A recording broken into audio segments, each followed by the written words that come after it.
violence and other kind of violence. Get away! I could be at work, in school, in my car, I can still get shot by the police. I can get shot anywhere. So it is what it is.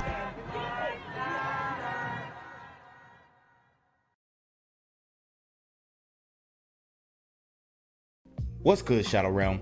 It's your boy Jenquavius Jackson, and y'all already know I'm demonetized and shadow banned in this bitch. So if you want to contribute, go to the Cash App, the PayPal, the GoFundMe, or join the Patreon. Also, don't forget to visit the merch store for all your favorite BGZM News 17 gear, including our exclusive Trump is a Blood t-shirt. Go fast before they sell out. They are already flying off the shelves, no cap. And remember, these super gremlins are on demon time. I'm here on the corner of MLK and Medgar Evers, and it's a very tranquil scene compared to just a couple hours ago where a drive-by shooting just took place. Excuse me, I'm getting live updates as we speak. I've just been updated to the amount of casualties from this drive-by shooting, and I'm getting reports that 2 people were actually declared deceased and 27 others were shot and injured but are in stable condition. And although we must pray for the families of the fallen, we must also praise God for the aim of the super gremlin. If you want to know more about the victims of this crime, make sure you add BGZM News 17 on Patreon at www.patreon.com/blackgenzmindset. Also, don't forget to like the video, share the video, subscribe to the YouTube channel, and comment on the video to continue the discussion on how we can find solutions to all this gun violence in the streets. For more hard-hitting news coverage from the community, by the community, I'm Jenquavius Jackson, here live, reporting from Atlanta, Georgia, BGZM News 17. And cut. All right, dog. Let's get the out of here before these niggas come back. Whoa. Yo! Whoa. Ain't that nigga J? Nah, that ain't me. That ain't me. He just went live That with ain't that me. funky ass suit That's on. that nigga. That's not me. Hey, get that nigga. Jenquavius Jackson, here live, reporting from Atlanta, Georgia. Pray for me. Right now, East Point police are searching for the shooter who opened fire at a block party with more than 100 people. This happened near Cedar Avenue and Harlan Drive on Saturday. Andrea Priester was sitting in the back of a car when it happened. She was hit and killed. Wow. So you have a black woman who was shot at a East Point block party in Atlanta, Georgia. Very dangerous area in the city. I've already spoken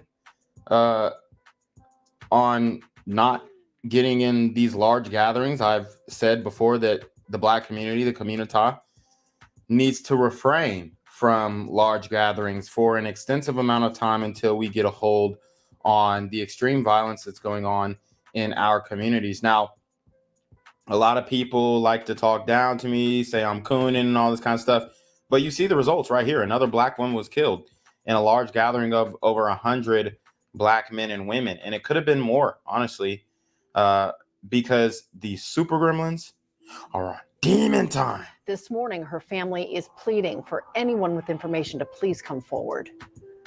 Took our daughter away from us. It's a very deep, hard loss. So just turn yourself in. Don't wait till it happens to your family. Because until this happened to me, I always see the first 48. I never thought this would happen to my child. Yeah. And that's how it is. A lot of people don't think it'll happen to them in the black community, but you are one block party, you're one hood function, you are, one Thug Max Alpha Simp away from getting killed. And the environment right now in the community is tense. She was a mother of 2 going to a block party. For one, you are a single mother of 2. Why the hell are you partying? You need to focus on your children, your newborn. You got a newborn and you out partying already. These women's their priorities are all over the place. And, a block party, really? and you thought that was going to go well in East Point of all places. I just don't understand how the thought processes and just the decision making is going on. But at the end of the day, I don't want to victim blame. Ultimately, it is the onus is on the perpetrator, but you have to be smarter in the decisions that you make on a day-to-day basis. Priester leaves behind 2 sons. There is a $3,000 reward to catch her killer. If you have information, please call police. We begin tonight with a mother of 2 being shot and killed at a neighborhood block party in East Point. Good evening. Thanks so much for joining us for Fox 5 News at 5. I'm Tom Haynes. I'm Courtney Bryant. Police say Andrea Priester was an innocent bystander. She was leaving the party when someone opened fire and shot up the car she was riding in. Fox 5's Deidre Dukes live for us tonight in East Point at police headquarters there. Deidre, you spoke to that victim's family. So they shot up the car. Woo! These super gremlins are on demon time. Now, we talked to the victim's parents here at police headquarters this morning. Now, they came here in hopes of talking to police investigators. They were trying to find out more about the search for the person who shot and killed their daughter, leaving 2 young children without a mother. They didn't have nothing to do with her. Nothing. She's a good girl. Andrea Priester's parents won't rest until their daughter's killer is behind bars. The 24-year-old was leaving a neighborhood block party here in the area of Cedar Avenue and Harlan Drive at around 11:30 Saturday night when someone opened fire. They was leaving the party. I guess the block party got out of hand. They was leaving the party, and the car got shot up. Medics rushed her to Grady Hospital, where she was. And when you hear somebody say, "Oh, a block party got out of hand," you usually think of maybe there was too many people. It got rowdy, too many drunk people. People couldn't get out of their parking spots. But in the Black community, when we say a block party got out of hand, that bitch got shot up. Was pronounced dead. Police tell Fox 5 Priester and an unidentified man who was wounded in the shooting were innocent bystanders. This is anybody's worst nightmare. I'm just still waiting to wake up. The Roswell High School graduate was a single mother, raising her 2 young sons in Atlanta. The children were with Priester's family when they received the devastating news. Oldest we know he asked me, saying, "Grandma," he said, "My mama died, yes or no?" No one was apprehended on scene. Early in the investigation, detectives are releasing few details in the case. Police have not said how many people were involved or if they've identified possible suspects. I just need some answers. We need some answers, some type of closure. Priester's parents are offering a $1,000 reward for information leading to an arrest in the case. They took our daughter, a niece, a cousin, a friend, a mother for nothing. Absolutely nothing. Just a heartbreaking loss for that family. Now, the victim's parents are urging anyone with information to come forward and contact East Point. And that is going to be the most difficult part about this, because East Point ain't no hoe now. I mean, these are some straight hood ninjas. East Point is rough, rugged, and these guys don't rat out there. They really don't. And they definitely will make it hard for somebody who is giving information to the police. Police, you can remain anonymous. In East Point, Deidre Dukes, Fox 5 News. Just a devastating situation. Deidre, thanks. What's good, Shadow Realm? It's your boy, Jinquavius Jackson, and y'all already know I'm demonetized and shadow banned in this bitch. So if you want to contribute, go to the Cash App, the PayPal, the GoFundMe, or join the Patreon. Also, don't forget to visit the merch store for all your favorite BGZM News 17 gear, including our exclusive Trump is a Blood t-shirt. Go fast before they sell out. They are already flying off the shelves, no cap. And remember, these super gremlins are on demon time. Sir, happening right now at 11, police are searching for the shooter who opened fire at an East Point block party, killing a 24-year-old mother of 2. This happened Saturday night in the area of Cedar Avenue and Harlan Drive. Police say someone opened fire in a crowd of more than 100 people. One of those bullets striking and killing Andrea Priester. And Atlanta continues. The mayor and all the officials continue to say crime is down, crime is down.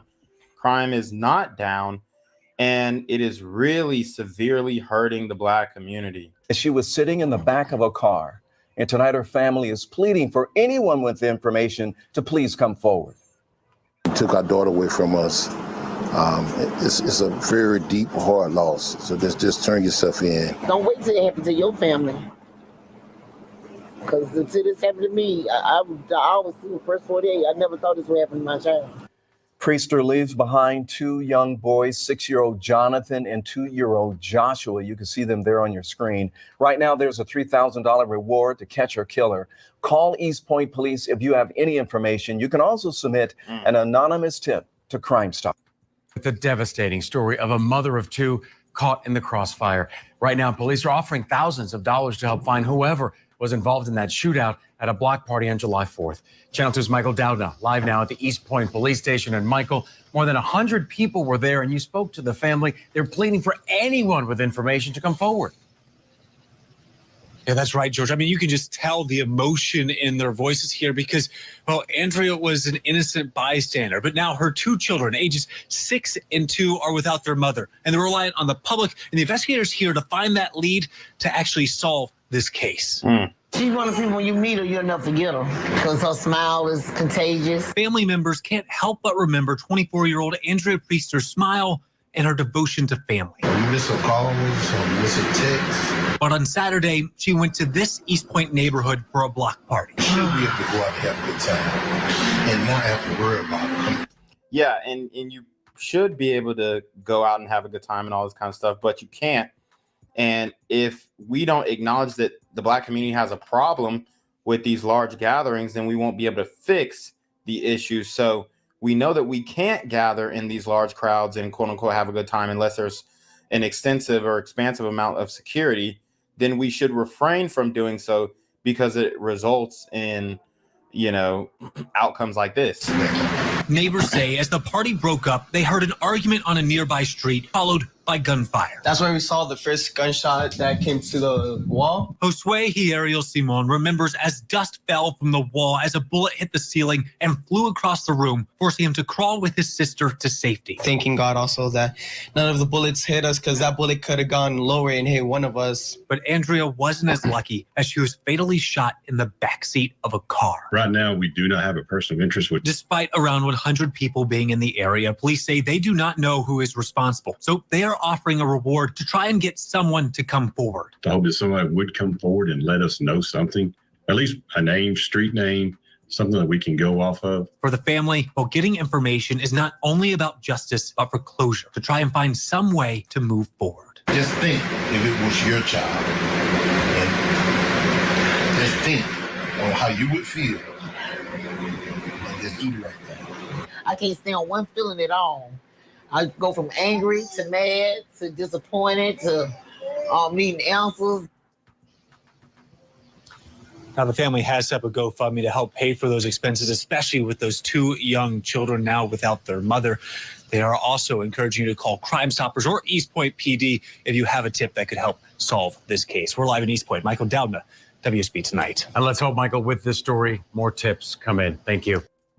Well, East Point Police and a Georgia family, they're offering a combined $3,000 reward in hopes of solving a homicide. Andrea Priester, a mother of two young kids, was shot while sitting in a vehicle near a block party over the weekend. 11 Live's Teresa Bowles is at the East Point Police Department. Teresa, whoever shot the woman is still out there tonight? That's what police tell me. Andrea Priester's parents just left the funeral home making her arrangements today, but they say they still haven't seen her body. 5 days since her death and still no arrest either. I miss my mommy and I want her back. Pain reverberating through Andrea Priester's entire family, from her 6-year-old son, Jonathan, to his grandparents, who now have to raise him. I'm not gonna lie, I'm angry. Yeah, it's a lot of anger. I'm angry.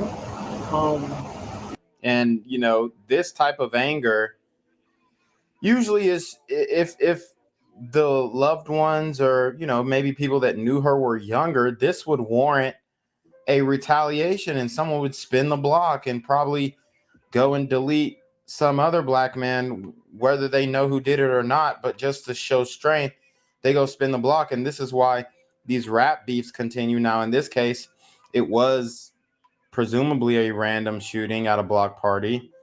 But, you know, the family is now left with emptiness, and this woman's children don't have anybody to take care of them. Now they're going to become grand ninjas, okay, grandparents who are raising their, bastard children. And the cycle continues. Now, where is the father? I mean, we can most likely conclude that he's not in the picture. And I mean, it's just tough times for the community, and they're not ending anytime soon. It just seems so unfair. Unfair that Sherry Woodbury's daughter leaves behind not one son, but two after what she calls a senseless act of violence. Unfortunately, right now, as far as the gun situations go, it's not a good situation. East Point Police Sergeant J.L. Watkins explains on Saturday night, more than 100 people went to a block party at the corner of Harlan Drive and Cedar Avenue. Then someone fired a gun, hitting two people, including Priester, as she sat in a car. She died at the hospital. Still kind of in shock. It's very hard. A parent should never have to bury their child. Andrea's father, Andrew Priester, says his daughter loved to celebrate. For Father's Day, she brought the grandkids, both of my grandsons, to see me. We went to a water park and just spent the whole day together. Didn't think that was the last time that we'd be spending time together like that. But Woodbury says having fun should never end with the loss of a life. And so far, no suspect. East Point Police originally offered a $2,000 reward for any information that leads to an arrest and indictment. But the family put up another $1,000. An arrest would be one piece of closure, Woodbury says, could ease the pain. That would help some, because we need answers, and then we want to, whenever these kids get older, they're going to want answers. And we want to have the answers for them. The family says they are also holding a candlelight vigil this Friday at 7 in the evening on Cedar Avenue, where she was killed. Live in East Point, Teresa Bowles, 11 Alive News. All right, Teresa, thank you so much. Right now, East Point police are trying to find the shooter who killed a Metro Atlanta mother.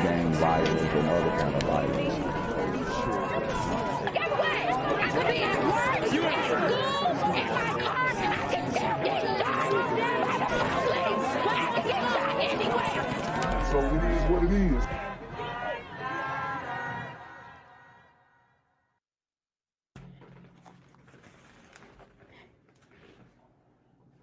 What's good, Shadow Realm?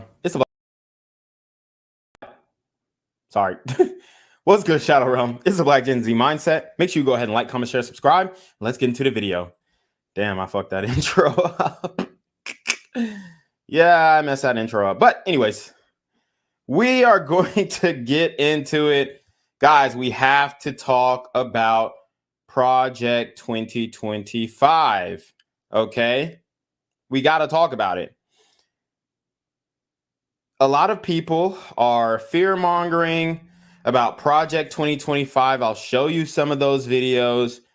We're not going to go too in-depth on the news stories because I really, really want to dig into the document.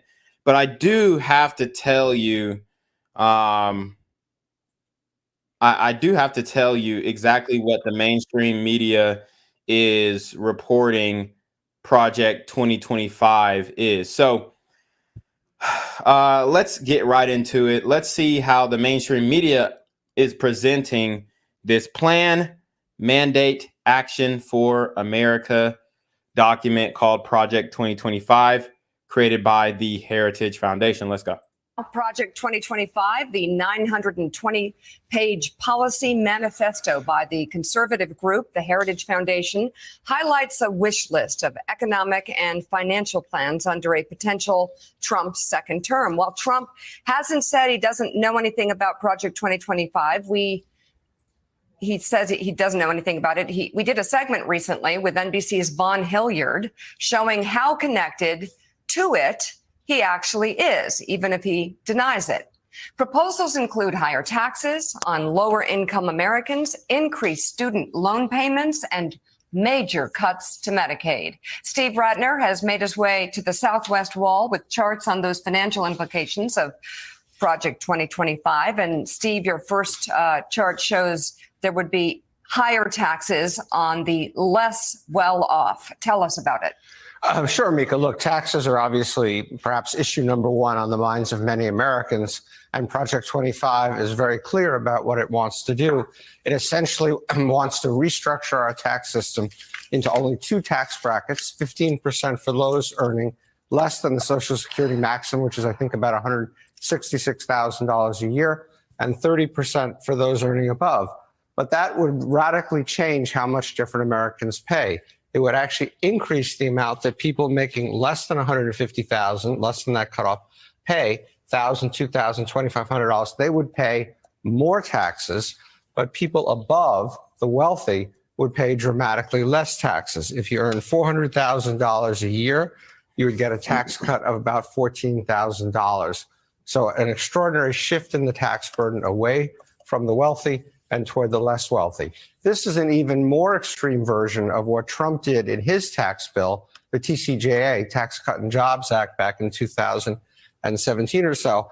And you can see here the impact of that was similarly regressive in that people at the bottom got a much smaller percentage increase in their tax cut, and people at the top got a much larger tax cut. 85% of this tax bill went to people making more than $75,000 or to business.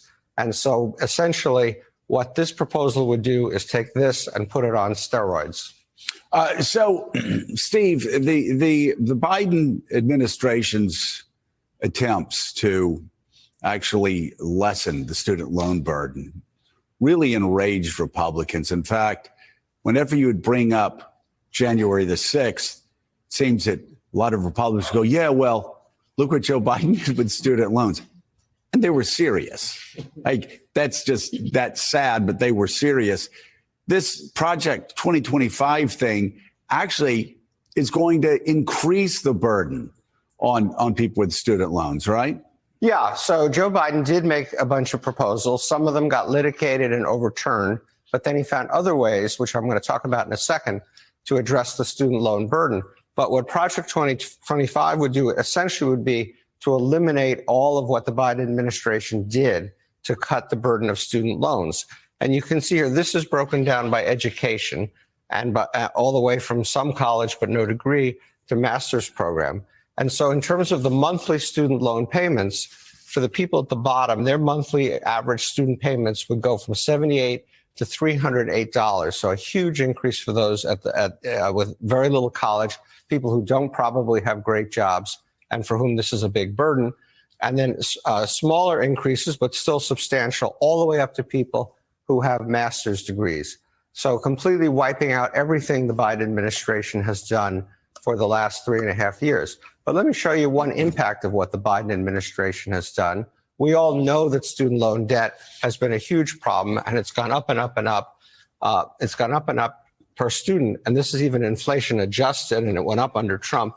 But for the first time since at least 2007, student loan debt per borrower has actually gone down for three straight years. Still really high, but you can actually see. Yeah, and that's just because, for one, people are not going to college for as long as traditionally back in the day. And also, Biden did do student loan relief plans, which were not approved, but he still did them with some, executive orders. So, I mean, so all in all, I mean, I really, even the mainstream media, they're not really telling us how this is racist, because online, all I'm seeing is this is a racist thing and Project 2025 is racist. So I'm really trying to figure out where are the racist talking points in this document. Tangible progress made under the Biden administration in reducing that student loan burden. Yeah, and so we're talking about higher student loans. We're talking about higher taxes for working class Americans. And finally, let's talk about the impact that it's going to have to Medicaid. There used to be this this idea, oh, Medicaid, that just goes to poor people living in urban areas. And what a lot of Americans have figured out since Medicaid cuts have come, no, that's money that actually funds rural hospitals. That's money that funds nursing homes. That's money that funds a lot of medical care, a lot of medical treatment for Americans of all demographics in all parts of America. And Donald Trump if he really does embrace 2025, like he said in the past, he's going to support more massive cuts to Medicare. Yeah, Joe, you're right. And Medicaid. Medicaid. You're right, Joe. Medicaid, I think there's something like 90 million people on Medicaid in America, 38 million children. So you're right. It is not just some urban program for a few poor people. And what Project 2025 wants to do is put limits on how long you can stay on Medicaid, effectively kick people off Medicaid, put in work requirements, put in a whole number of restrictions that would dramatically change the number. Yeah, because they're pushing them to privatize medical care so that the free market decides what the prices are. I mean, I don't see an issue in that, because the reason why we've got so many exorbitant drug costs, it is because of government intervention, and it is because of big pharma and their influence. But if it was just up to the market, obviously you want to make sure that the drug they're putting out is approved. And I mean, I don't agree with FDA approval, but there has to be some type of approval system. But I mean, other than that, it doesn't seem like that's a bad idea. A number of people who are on Medicaid. So this map shows you by color coding, the darker colors being the worst hit places, what share of enrollees could lose their Medicaid. So in Virginia, in Wisconsin, in Idaho, you could be talking about 40 to 50% of people being kicked off of Medicaid. In every state, pretty much, you can see that it's anywhere from 10% up to 40% all the way across the country. It would be a massive change in a program that, as you said, is absolutely central to our healthcare system and to the lives of so many people who can't afford their own healthcare. But it's also a question politically of whether this is really a great idea for the Republicans to embrace, because Medicaid is actually extraordinarily popular. Not surprisingly, it's supported by 90% of Democrats versus only 8% who have an unfavorable view of it. But even among Republicans, 65% of Republicans think favorably about Medicaid, and only 32% think unfavorably about Medicaid. So it's terrible policy. It also may be terrible politics for the Republicans to embrace proposals like this. And it's particularly terrible if you look at the map in states like Virginia, Wisconsin, and obviously important states for this election. Thank you so much, Steve Ratner at the Southwest Wall. They tell us that it's the Southwest Wall. Greatly appreciated. All right, so that's how the mainstream media on the left is covering it. A lot of people are, I mean, that honestly, it didn't really sound like too crazy. I mean, it was just economic policy, which I'm not, obviously we're interested in it, but at the same time, like I'm not gonna go into speculation on how this would actually work and be applied in the market, because that's not what this is about. So we're just trying to get through it really quickly. Year in office, and Ronald Reagan did in his first year with respect to conservative agenda. In fact, the conservative group made this determination based on its own agenda of policy recommendations, of which President Trump embraced 64%. President Reagan embraced only 49%. So has President Trump become the new gold standard of? So as you can see, they're claiming that Trump has embraced 64% of the Heritage Foundation recommendations. And this isn't, just to preface, this is not Trump's actual policy.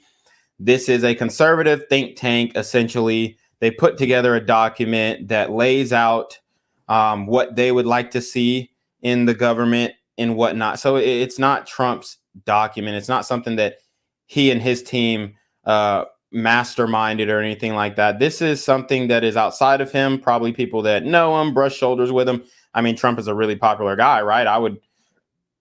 At this point, I would even say he's the most popular man in the world, especially after that assassination attempt stunt that we also have broken down. Guys, if y'all have not watched my assassination attempt breakdown and my videos on Thomas Matthew Crooks, okay, you need to go and check it out.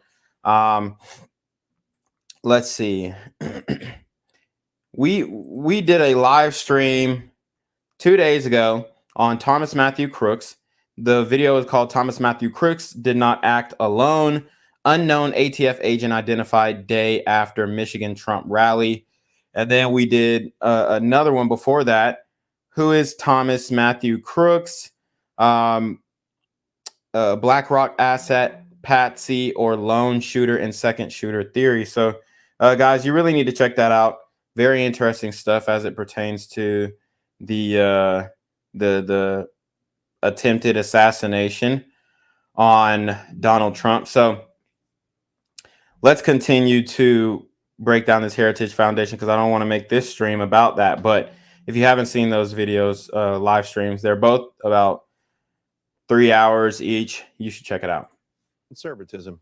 With me now to discuss Madison Jesse Otto, Washington Times columnist, also National Coalition for Trump advisor, and Tommy Binion, Heritage Foundation Congressional and Executive Branch Relations Director. Tommy, so Heritage Foundation has the mandate for leadership, 5 individual publications, 334 unique policy recommendations, and President Trump took up 64% of them in his budget. Does that make him the new gold standard of conservatism? Absolutely. President Trump is a conservative president. And also, this analysis shows that he's a very active president. He's adopted many of these recommendations and pushed them forward and accomplished many of them. It's things like the Paris climate change agreement. It's things like repealing Barack Obama's net neutrality regulations. Those types of things, these are sort of under the radar accomplishments, under the radar policies that he's pursued. And yes, they're conservative. And yes, they're good for the country. And this analysis gives him credit for that. You know, Madison, and a lot of the things that we have on the list there really angered the left progressives in the main climate accord, repealing net neutrality. President Trump took a lot of heat of those.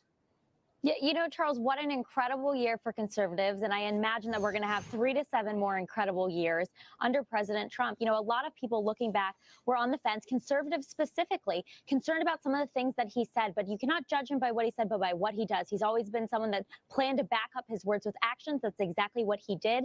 We look at the Supreme Court. That's why a lot of people end up coming over the fence, jumping to the side and voting for him. And when he's talking about making an impact long term, let's look at the federal district courts and let's look at the federal appellate courts. I mean, this is places where he's going to have an effect long after his presidency is over in the world of conservatism. Madison, do you think then that ultimately people should say, hey, forget about the rhetoric and the occasional tweet that may be distasteful, if you will, and look at the achievements and the direction we're going? That ultimately is what matters? Oh, absolutely. Because guess what? These words and silly tweets that people agree or disagree on and bicker about aren't going to affect people's lives. But these policies and these decisions that he's making in the Oval Office are going to affect our lives, not only now, like I said, but for decades to come. And so I think that's what people need to keep in mind. And I think that's what they will keep in mind when we go to the midterms in 2018 and we look at back, you know, to 2016. They were on the fence hoping this would happen, and it did happen. So I think they're going to do that in 2018 and 2020 as well. Tommy, I know it's a badge of honor, but some people may say approximately 70 former Heritage employees either work for the Trump transition team or are now part of the administration. Is that too much influence by one particular organization? No, I don't think so. That's absolutely a strategy of the Heritage Foundation to better the country.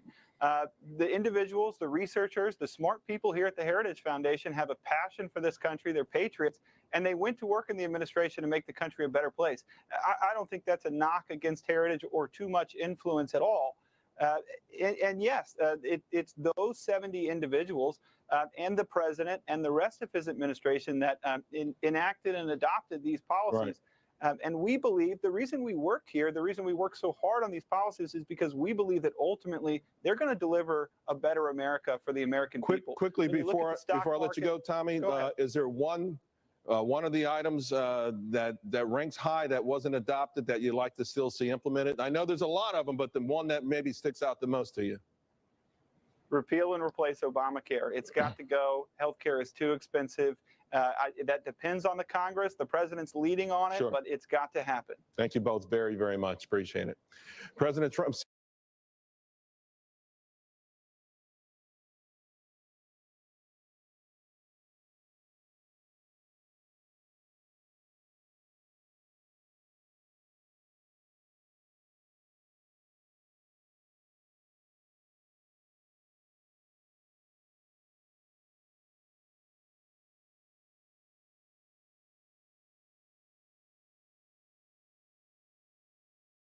Oh shoot, sorry.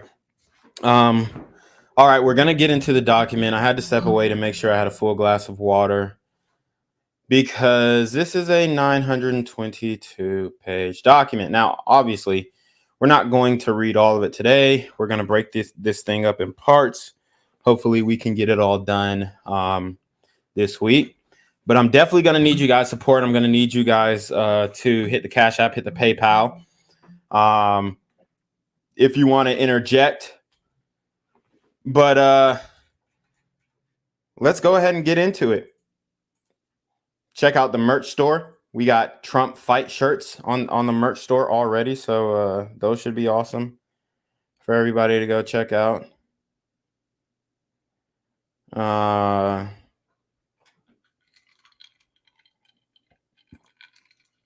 But here we go. Project 2025, Mandate for Leadership. The Conservative Promise, forward by Kevin Roberts, PhD, edited by Paul Dans and Stephen Groves. Now, I can't get into all the people who contributed to Project 2025. I really can't. So we're probably going to skip the personnel part of this, although it may be important. I might have to get it on another part, but part one, we're going to get mainly into the policy aspect of Project 2025, because that's what is most important. So hold on, let me see. Okay. I just want to make sure I was live streaming on Twitter. But this is the Mandate for Leadership. And if you guys are on Twitter, you can come to YouTube as well. The Conservative Promise. All right, so we got the contents, acknowledgments, the Project 2025 Advisory Board, that's personnel. 2025 Presidential Transition Project, a note on Project 2025. The authors, also personnel, contributors, forward, a promise to America. All right, section 1 is taking the reins of government. So that's what we're going to skip to section 1 on page 19. All right, because we want to get into the policy.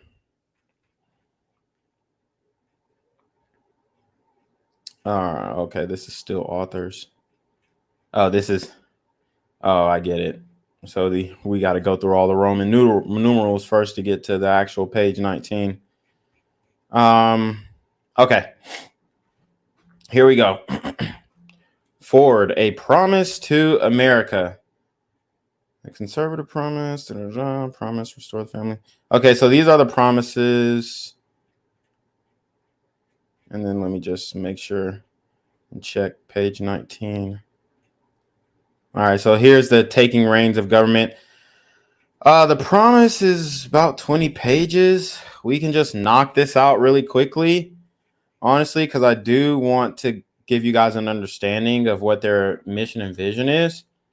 I think it's important and pertinent to what we're talking about here with this document. But I really wanted to do this because I want people to be able to just listen up. I will give some commentary, especially if you guys donate to the channel on the Cash App and the PayPal, which I will place the banner here so you can donate to the Cash App and the PayPal.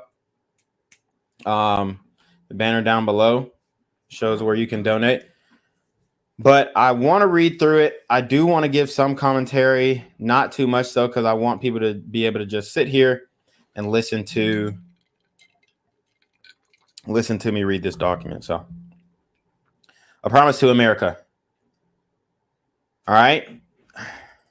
44 years ago, the United States and the conservative movement were in dire straits.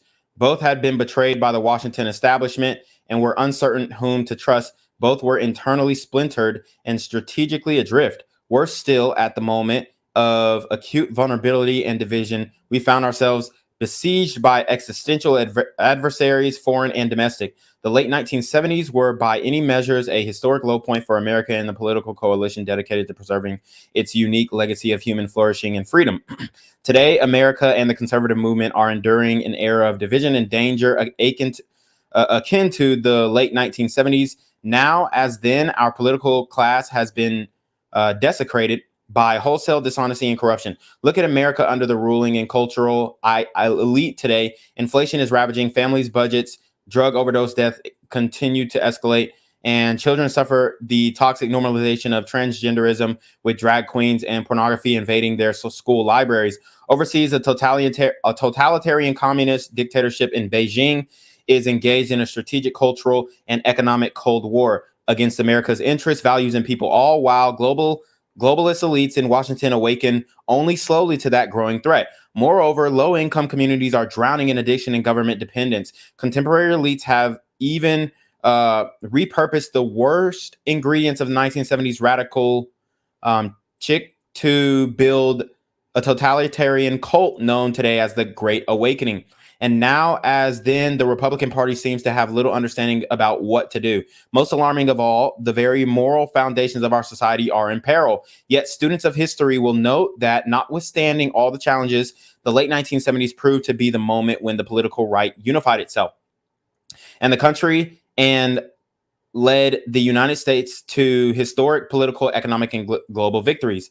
The Heritage Foundation is proud to have played a small but pivotal role in this story. It was in early 1979, amid stagflation, gas lines, and the Red Army's invasion of Afghanistan, the nadir of Jimmy Carter's days of malaise, that Heritage launched the mandate of Leadership Project. We brought together hundreds of conservative scholars and academics across the conservative movement. Together, this team created a 20-volume, 3,000-page governing handbook containing more than 2,000 conservative policies to reform the federal government and rescue the American people from the Washington dysfunction. It was a promise from the conservative movement to the country, confident, specific, and clear. Mandate for Leadership was published in January 1981. The same month, Ronald Reagan was sworn into his presidency. By the end of the year, more than 60% of its recommendations had become policy, and Reagan was on his way to ending stagflation, reviving American confidence and prosperity, and winning the Cold War. The bad news today is that our political establishment and cultural elite have once again driven America toward decline. The good news is that we know the way out, even though the challenges today are not what they were in the 1970s.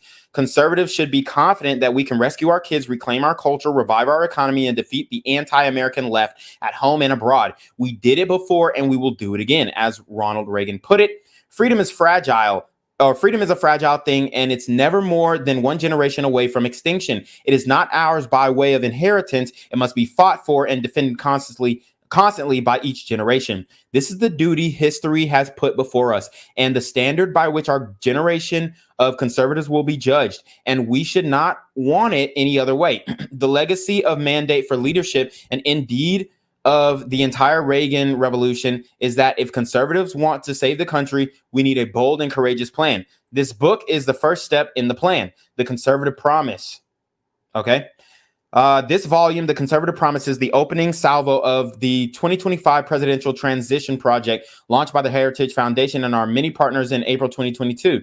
Its 30 chapters lay out hundreds of clear and concrete policy recommendations for White House offices, cabinets, departments, Congress, and agencies, commissions, and boards.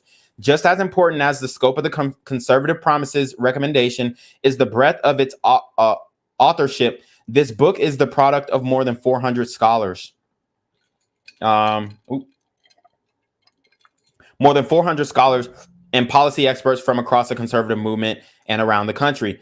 Contributors include former elected officials, world-renowned economists, and veterans from 4 presidential administrations. This is an agenda prepared by and for conservatives who will be ready on day 1 of the next administration to save our country from the brink of disaster.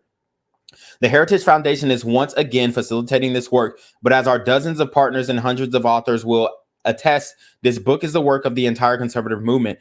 As such, the authors express consensus recommendations already forged, especially along 4 broad fronts that will decide America's future. Restore the family of the centerpiece of American life and protect our children. 2, dismantle the administrative state and return self-governance to the American people. 3, defend our nation's sovereignty, borders, and bounty against global threats. 4, secure our God-given individual rights to live freely, what our Constitution calls the blessing of liberty. What makes these 4 pieces of the conservative promise so valuable to the next president is that they cut through superficial distractions and focus on the moral and foundational challenges America faces in the moment of history. This was one of the secrets of conservatives' success in the Reagan era. One our generation should emulate. As in the late 1970s, Americans today experience the failures of political and cultural elite in countless ways, in the job market and in the grocery store checkout lines, on the streets and in our schools, in the media and within our institutions. But in truth, these daily dysfunctions are not innumerable problems, but innumerable manifestations of a few core crises. In 1979, the threats we faced were the Soviet Union, the socialism of 1970s liberals, and the predatory deviancy of cultural elites. Reagan defeated these beasts by ignoring their tentacles and striking instead at their hearts. His approach to the Cold War: we win and they lose. His economic agenda: the human dignity of work and its many rewards. His platform in the culture wars: the community of values embodied in these words: family, work, neighborhood, peace, and freedom. This book and Project 2025 as a whole will arm the next conservative president with the same kind of strategic clarity before a new age.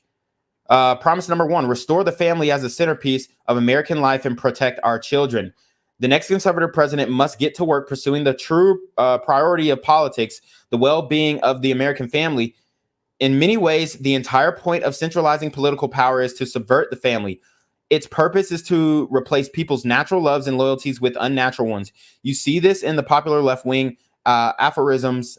Government is simply the name we give to the things we choose to do together.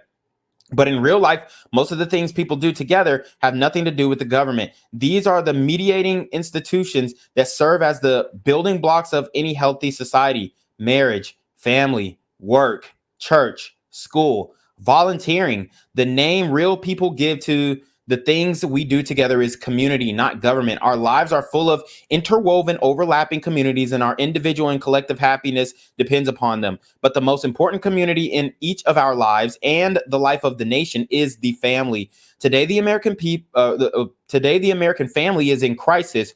40% of all children are born to unmarried mothers, including more than 70% of Black children. There's a fact that we already know, right?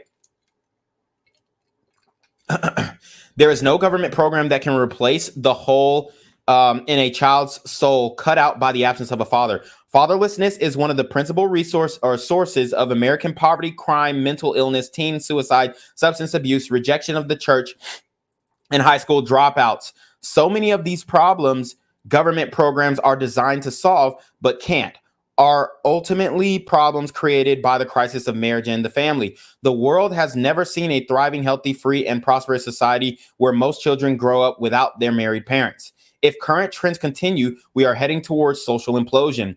Furthermore, the next conservative president must understand that using government only to respond to symptoms of the family crisis is a dead end.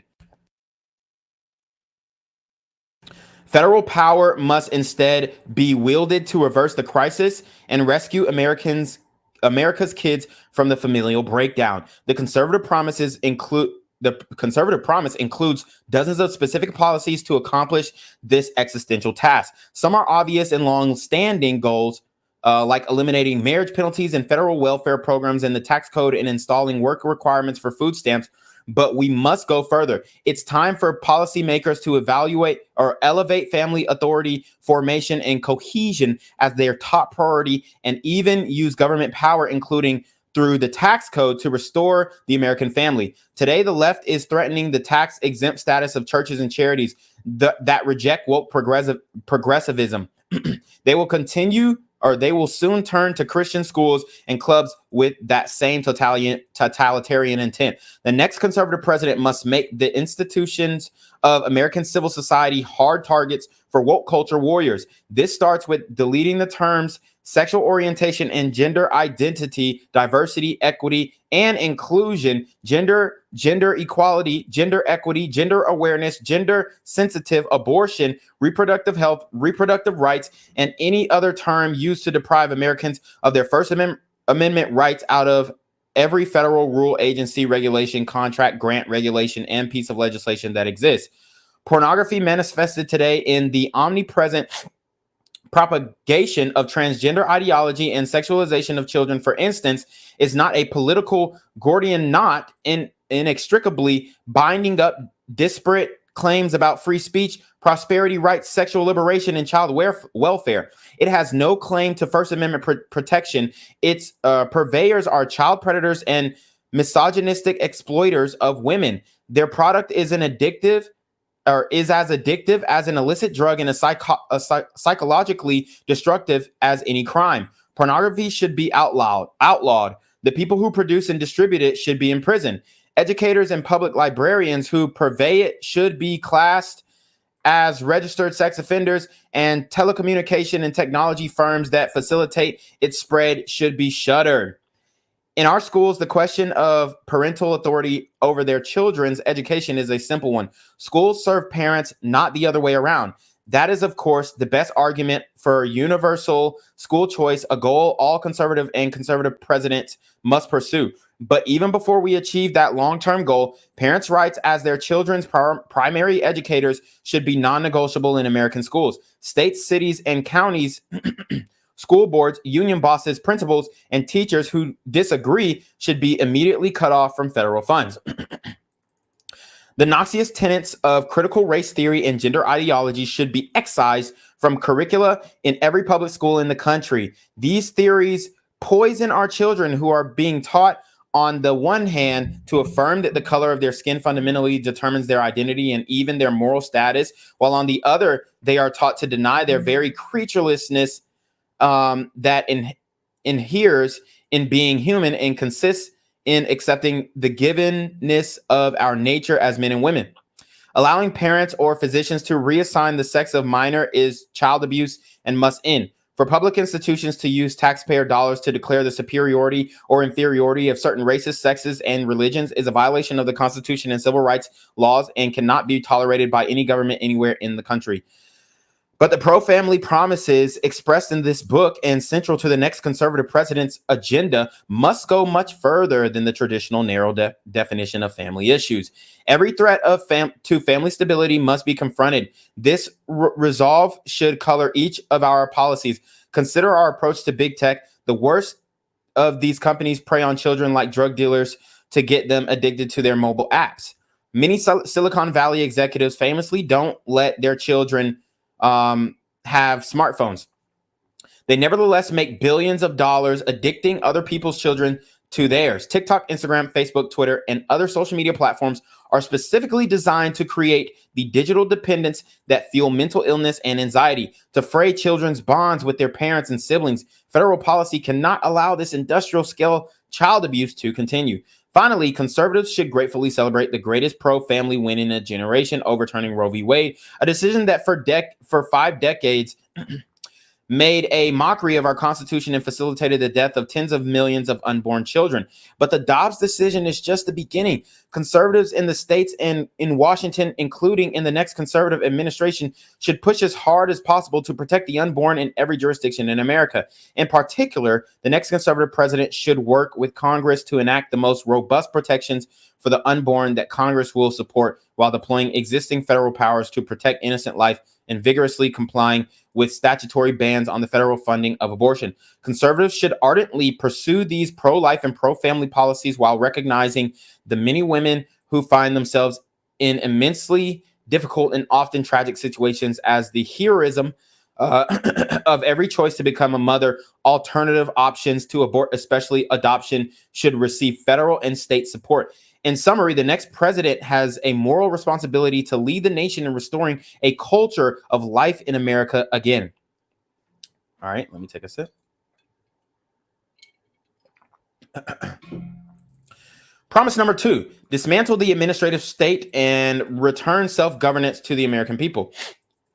Of course, the surest way to put the federal government back to work for the American people is to reduce its size and scope back to something resembling the original constitutional intent. Conservatives desire a smaller government, not for its own sake, but for the sake of human flourishing. But the Washington establishment doesn't want a constitutionally limited government because it means they lose power and are held more accountable by the people who put them in power. Like restoring popular sovereignty, the task of reattaching the federal government's constitutional and democratic tethers calls to mind Ronald Reagan's observation that there are no easy answers, but there are simple answers. In the case of making the federal government smaller, more effective, and accountable, the simple answer is the Constitution itself. The surest proof of this is how strenuously and creatively generations of progressives and many Republican insiders have worked to cut themselves free from the strictures of the 1789 Constitution and subsequent amendments.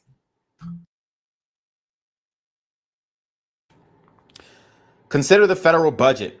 Under current law, Congress is required to pass a budget and 12 issue specific spending bills comporting with it every single year. The last time Congress did so was in 1996. Congress no longer meaningfully budgets, authorizes, or categorizes spending. Instead, party leaders negotiate one multi-trillion-dollar spending bill several thousand pages long and then vote on it before anyone literally has the chance to read it. Debate time is restricted, amendments are prohibited, and all of this is backed up against a midnight deadline when the previous omnibus spending bill will run out and the federal government shuts down. This process is not designed to empower 330 million American citizens and their elected representatives, but rather to empower the party elites secretly negotiating without any public scrutiny or oversight. In the end, congressional leaders' behavior and incentives here are no different from those of global elites, insulating policy decisions over the climate, trade, public health, you name it, from the sovereignty of national electorates. Public scrutiny and democratic accountability make life harder for policymakers, so they skirt it. It's not dysfunction, it's corruption. And despite its gaudy price tag, the federal budget is not even close to the worst example of this corruption. That distinction belongs to the administrative state, the dismantling of which must a top priority for the next conservative president. The term administrative state refers to the policy-making work done by the bureaucracies of all the federal governments, the departments, agencies, and millions of employees. Under Article 1 of the Constitution, all legislative powers herein granted shall be vested in a Congress of the United States, which shall consist of a Senate and a House of Representatives. This is federal law. Federal law is enacted only by elected legislators in both houses of Congress. This exclusive authority was part of the framers' doctrine of separated powers. They not only split the federal government legislative, executive, and judicial powers into 3 different branches, they also gave each branch checks over the others. Under our Constitution, the legislative branch, Congress, is far away the most powerful and correspondingly the most accountable to the people. In recent decades, members of the House and Senate discovered that if they give away the power of the Article 2 branch of government, they can also deny responsibility for its actions. So today in Washington, most policy is no longer set by Congress at all, but by the administrative state. Given the choice between being powerful but vulnerable or irrelevant but famous, most members of Congress have chosen the latter. Congress passes intentionally vague laws that delegate decision-making over a given issue to a federal agency. That agency's bureaucrats, not just unelected, but seemingly unfireable, then leap at the chance to fill the vacuum created by Congress, preening cowardice. The federal government is growing larger and less constitutionally accountable even to the president every year. A combination of elected and unelected bureaucrats at the Environmental Protection Agency quietly strangles domestic energy production through difficult to understand rulemaking processes. Bureaucrats at the Department of Homeland Security, following the lead of a feckless administration, order border and immigration enforcement agencies to help migrants criminally enter our country with impunity. Bureaucrats at the Department of Education inject racist, anti-American, ahistorical propaganda into America's classroom. Bureaucrats at the Department of Justice force school districts to undermine girls' sports and parents' rights to satisfy transgender extremists. Woke bureaucrats at the Pentagon force troops to attend training seminars about white privilege, and bureaucrats at the State Department infuse U.S. foreign and programs with woke extremism about intersectionality and abortion. Unaccountable federal spending is the secret lifeblood of the Great Awakening. Nearly every power center held by the Great Awakening. Nearly every power center held by the left is funded or supported one way or another through the bureaucracy by Congress. Colleges and school districts are funded by tax dollars. The administrative state holds 100% of its power at the sufferance of Congress, and its insulation from presidential discipline is an unconstitutional fairy tale spun by the Washington establishment to protect its turf. Members of Congress shield themselves from constitutional accountability, often when the White House allows them to get away with it. Cultural institutions like public libraries and public health agencies are only as independent from public accountability as elected officials and voters permit. Let's be clear, the most egregious regulations promulgated by the current administration come from one place, the Oval Office. The president cannot hide behind the agencies, as his many executive orders make clear.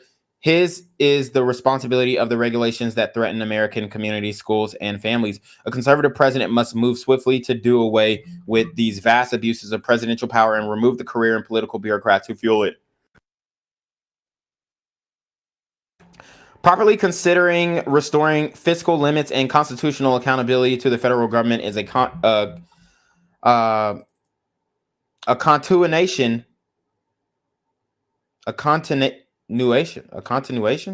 of restoring national sovereignty to, or a continuation, I'm tripping. Restoring national sovereignty to the American people. In foreign affairs, global strategy, federal budgeting, and policy making, the same pattern emerges again and again. Ruling elites slash and tear at restrictions and accountability placed on them. They centralize power up and away from the American people to supranational treaties and organizations, to left-wing experts, to sight unseen all or nothing legislating, to the unelected career bureaucrats of the administrative state. Oh, shit. Why am I sinking in my chair? All right.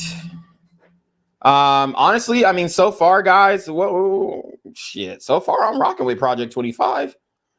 Now, this is just their way forward, their mission and vision. We haven't really gotten to the actual policy, but so far, Project 2025 is looking real nice.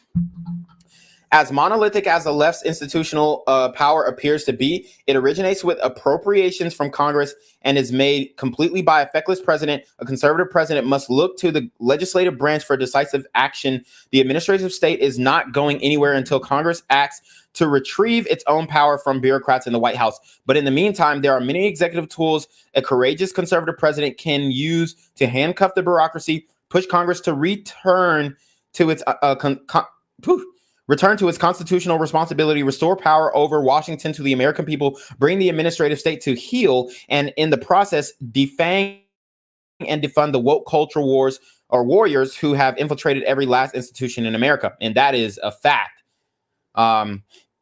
These homosexuals in the government have taken over. The conservative promise lays out how to use many of these tools, including how to fire supposedly unfireable federal bureaucrats, how to shutter wasteful and corrupt bureaucrats and offices, how to muzzle woke propaganda at every level of government, how to restore the American people's constitutional authority over the administrative state, and how to save untold taxpayer dollars in the process.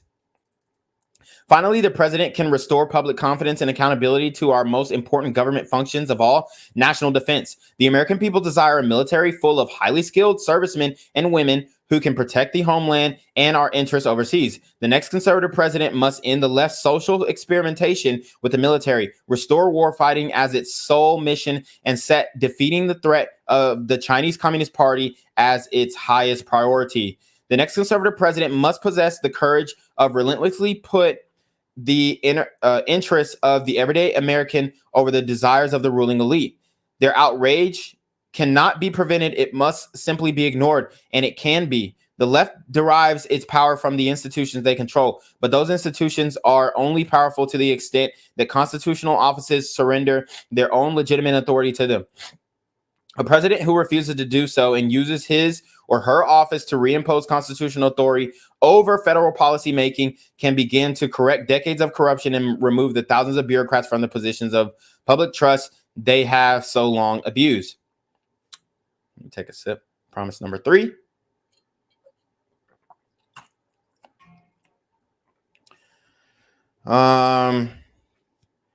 Let's get it. Promise number 3, defend our nation's sovereignty, borders, and bounty against global threats. The United States belongs to we the people. All government authority derives from the consent of the people, and our nation's success derives from the character of its people. The American people's right to rule ourselves in the averse of our duty. We cannot outsource to others our obligation to ensure the conditions that allow our families, local communities, churches, and synagogues, and neighborhoods to thrive. The buck stops with each of us, so each of us must have the freedom to pursue the good for ourselves and those entrusted to our care. To most Americans, this is common sense, but in Washington, D.C. and other centers of leftist power like the media and the academy, this statement of basic civics is branded hate speech. Progressive elites speak in lofty terms of openness, progressive expertise, cooperation, and globalization. But too often these terms are just rhetorical Trojan horses, concealing their true intentions, stripping we the people of our constitutional authority over our country's future. America's corporate and political elites do not believe in the ideals to which our nation is dedicated: self-governance, the rule of law, and ordered liberty. They certainly do not trust the American people, and they disdain the Constitution's restrictions on their ambitions. Instead, they believe in a kind of 21st century Wilsonian order in which the enlightened, highly educated managerial elites run things rather than the humble, patriotic, hardworking families who make up the majority of what the elites contemptuously call flyover country. This Wilsonian hubris has spread like a cancer through many of America's largest corporations, its public institution, and its popular culture. Those who run our so-called American corporations have bent to the will of the woke agenda and care more of their foreign investors and organizations than their American workers and customers.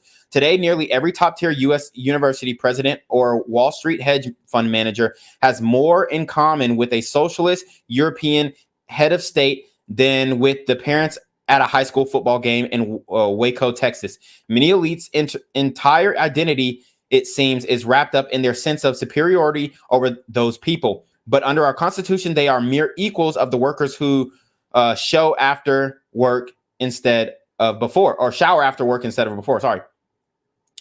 This is as it should and must be. Intellectual sophistication, advanced degrees, financial success, and all other markers of elite status have no bearing on a person's knowledge of the one thing most necessary for governance: what it means to live well.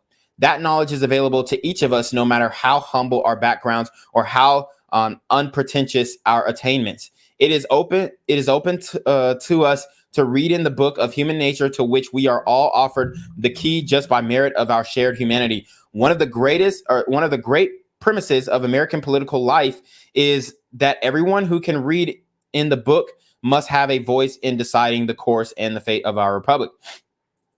Progressive policymakers and pundits in America either fail to understand this premise of intentionality, reject it.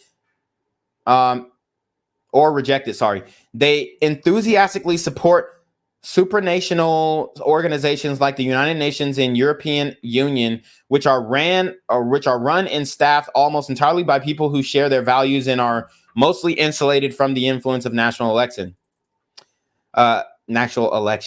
It sounded like I said natural selection.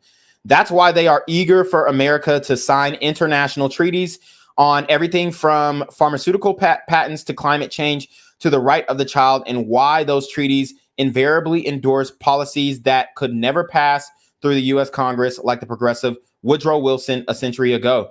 The woke left today seeks a world bound by global treaties they write in which they exercise dictatorial powers over all nations without being subject to democratic accountability. That's why today's progressive left so cavalierly supports open borders despite the lawless humanitarian crisis their policy created along American southern border. They seek to purge the very concept of the nation state from the American ethos, no matter how much crime increases or resources drop from our schools and hospitals or wages decrease for the working class. Open borders activism is a classic example of what the German theologian Dietrich Bonhoeffer called cheap grace. Publicly promoting one's own virtue without risking any personal inconvenience. Indeed, the only direct impact to open borders or pro-open borders elites is that the constant flow of illegal immigration suppresses the wages of their housekeepers, landscapers, and busboys. Cheap grace aptly describes the left's love affair with the environmental extremism. Those who suffer most from the policies environmentalism would have us enact are the good people and vulnerable. It is not a political cause, but a pseudo-religion meant to baptize liberals' ruthless pursuit of absolute power in the holy water of environmental virtue. At its very heart, environmental extremism is decidedly anti-human. Stewardship and conservation are supplanted by population control and economic regression. Environmental ideologues would ban the fuels that run almost all of the world's cars, planes, factories, farms, and electricity grids, abandoning confidence in human resilience and creativity in responding to the challenges of the future would raise impediments to the most meaningful human activities. They would stand human affairs on their head regarding human activity itself as fundamentally a threat to be sacrificed to God or to the God of nature. The same goals are the heart of elite support for economic globalization. For 30 years, America's political, economic, and cultural leaders embraced and enriched communist China and its genocidal Communist Party while hollowing out America's industrial base. What may have started out with good intentions has now been made clear. Unfettered trade with China has been a catastrophe. It has made a handful of American corporations enormously profitable while twisting their business incentives away from the American people's needs. For a generation, politicians of both parties promised that the engagement with Beijing would grow our economy while injecting American values into China. The opposite has happened. American factories have closed, jobs have been outsourced, our manufacturing economy has been financialized. And all along, the corporations profiting failed to export our values of human rights and freedom. Rather, they imported China's anti-American values into their C-suites. Even before the rise of big tech, Wall Street ignored China's serial theft of American intellectual property. It outright cheered the elimination of American manufacturing jobs. Learn to code, they would gloat. These were just the price of progress. Engagement was at every step Beijing's project, not America's. The Chinese Communist Party dictated terms only to break them whenever it suited them. They stole our technology, spied on our people, and threatened our allies, all with trillions of dollars of wealth and military power financed by their access to our market. Then came the rise of big tech, which is now less a contributor to the U.S. economy than it is a tool of China's government. In exchange for cheap labor and regulatory special treatments from Beijing, America's largest technology firms funnel data about Americans to the CCP. They hand over sensitive intellectual property with military and intelligence applications to keep the money rolling in. They let Beijing censor Chinese users on their platform. They let the CCP set their corporate policies about mobile apps. And they run interference for our rivals' political priorities in Washington. One side of big tech companies' business model is old-fashioned American competitiveness and world-changing technological innovation. But increasingly, that side of these businesses is overshadowed by their role as operatives in the lucrative employ of America's most dangerous international enemy. If you want to understand the danger posed by collaboration between big tech and the CCP, look no further than TikTok. The highly addictive video app used by 80 million Americans every month and overwhelmingly popular among teenage girls is in effect a tool of Chinese espionage. The ties between TikTok and the Chinese government are not loose, and they are not coincidental. The same can be observed of many U.S. colleagues in universities. Through the CCP's Confucius Institutes, Beijing has been just as successful as compromising and co-opting our higher education system as they have at compromising the co-opting corporate America.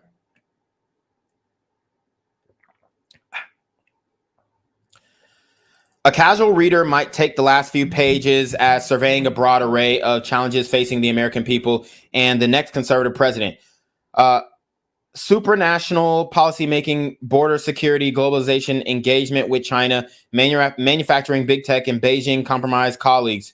But these really are not many issues, but two, that China is a totalitarian enemy of the United States, not a strategic partner of fair competitor. And two, America's elite have betrayed the American people. The solution to all the above problems is not to tinker with this or that government program to replace this or that bureaucrat. These are problems not of technocratic efficiency, but of national sovereignty and constitutional governance. We solve them not by trimming and reshaping the leaves, but by ripping out the trees, root and branch. International organizations and agreements that erode our Constitution, rule of law, or popular sovereignty should not be reformed. They should be abandoned. Illegal immigration should be ended, not mitigated. The border sealed, not reprioritized.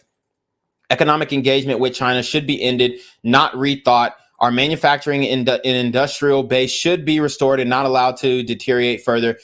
Confucius Institute, TikTok, and any other arm of Chinese propaganda and espionage should be outlawed, not merely monitored. Universities taking money from the CCP should lose their accreditation charters and eligibility for federal funds. The next conservative president should go beyond merely defending America's energy interests, but go on offense, asserting them around the world. America's vast reserves of oil and natural gas are not an environmental problem. They are the lifeblood of economic growth. American dominance of the global energy market would be a good thing for the world, and more importantly, for we the people. It's not just about jobs, even though unleashing domestic energy production would create millions of them. It's not just about higher wages for workers who didn't go to college, though they would receive the raises they have missed out on for 2 generations. Full spectrum strategic energy dominance could facilitate the reinvigoration of America's entire industrial and manufacturing sector as we disentangle our economy from China. Globally, it would rebalance power away from dangerous regimes in Russia and the Middle East. It would build powerful alliances with fast-growing nations in Africa and provide us the leverage to counter Chinese ambitions in South America and the Pacific. Locally, it would drive billions of dollars of private investment to the communities that have been harmed by globalization since the 1990s, and it would clarify our intentions to Beijing that the next president can ensure that a large part of America's reindustrialization is in the production of the equipment we will need to dissuade future foreign meddling with U.S. vital interests. So far, sounding really good. With the TikTok ban, here's the thing about the TikTok ban. I get the CCP has control. I do agree that it needs to be. They're doing a lot of data mining. They're spying on U.S. citizens. TikTok is not good, although I do use the app. They censor conservative voices on TikTok as well, so it's not a good app. It can be effective. It can be, but at the end of the day, it isn't a net positive.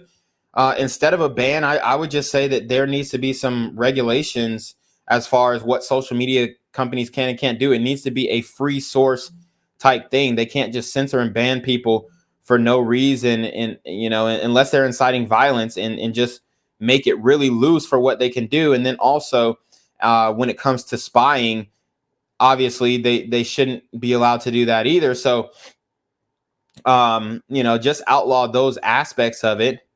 I do have a problem with China controlling that huge app. And there's a lot of Americans who, I think 20 million Americans who are making, like at least $2,000 a month on TikTok. So that would definitely devastate them if TikTok was taken out. But I do think there definitely needs to be some regulations on social media companies, and not regulations to censor speech, but open it up for free speech and let the best ideas win. Okay. All right. Let's keep going. Promise number 4, secure our God-given individual right to enjoy the blessings of liberty. The Declaration of Independence famously asserted that belief of America's founders that all men are created equal and endowed with God-given rights to life, liberty, and the pursuit of happiness. It's the pursuit of happiness, that is central to America's heroic experimentation in self-government. When the founders spoke of the pursuit of happiness, what they meant might be understood today as an essence pursuit of blessedness. That is, an individual must be free to live as his creator ordained to flourish. Our Constitution grants each of us the liberty to do what we want, but what we not what we want, but what we ought. This pursuit of the good life is found primarily in family, marriage, children, Thanksgiving dinners, and the like. Many find happiness through their work. Think of dedicated teachers or healthcare professionals, entrepreneurs or plumbers throwing themselves into their business. Anyone who sees a job well done as a personal reward. Religious devotion and spirituality are the greatest sources of happiness around the world. Still others find themselves happiest in their local voluntary communities of friends, their neighbors, their civic or charitable work. The American Republic was founded on principles prioritizing and maximizing individuals' rights to live their best life or to enjoy what the framers called the blessings of liberty. It's the radical equality, liberty for all, not just of rights, but of authority, that the rich and powerful have hated about democracy in America since 1776. They resent Americans' audacity in insisting that we don't need them to tell us how to live.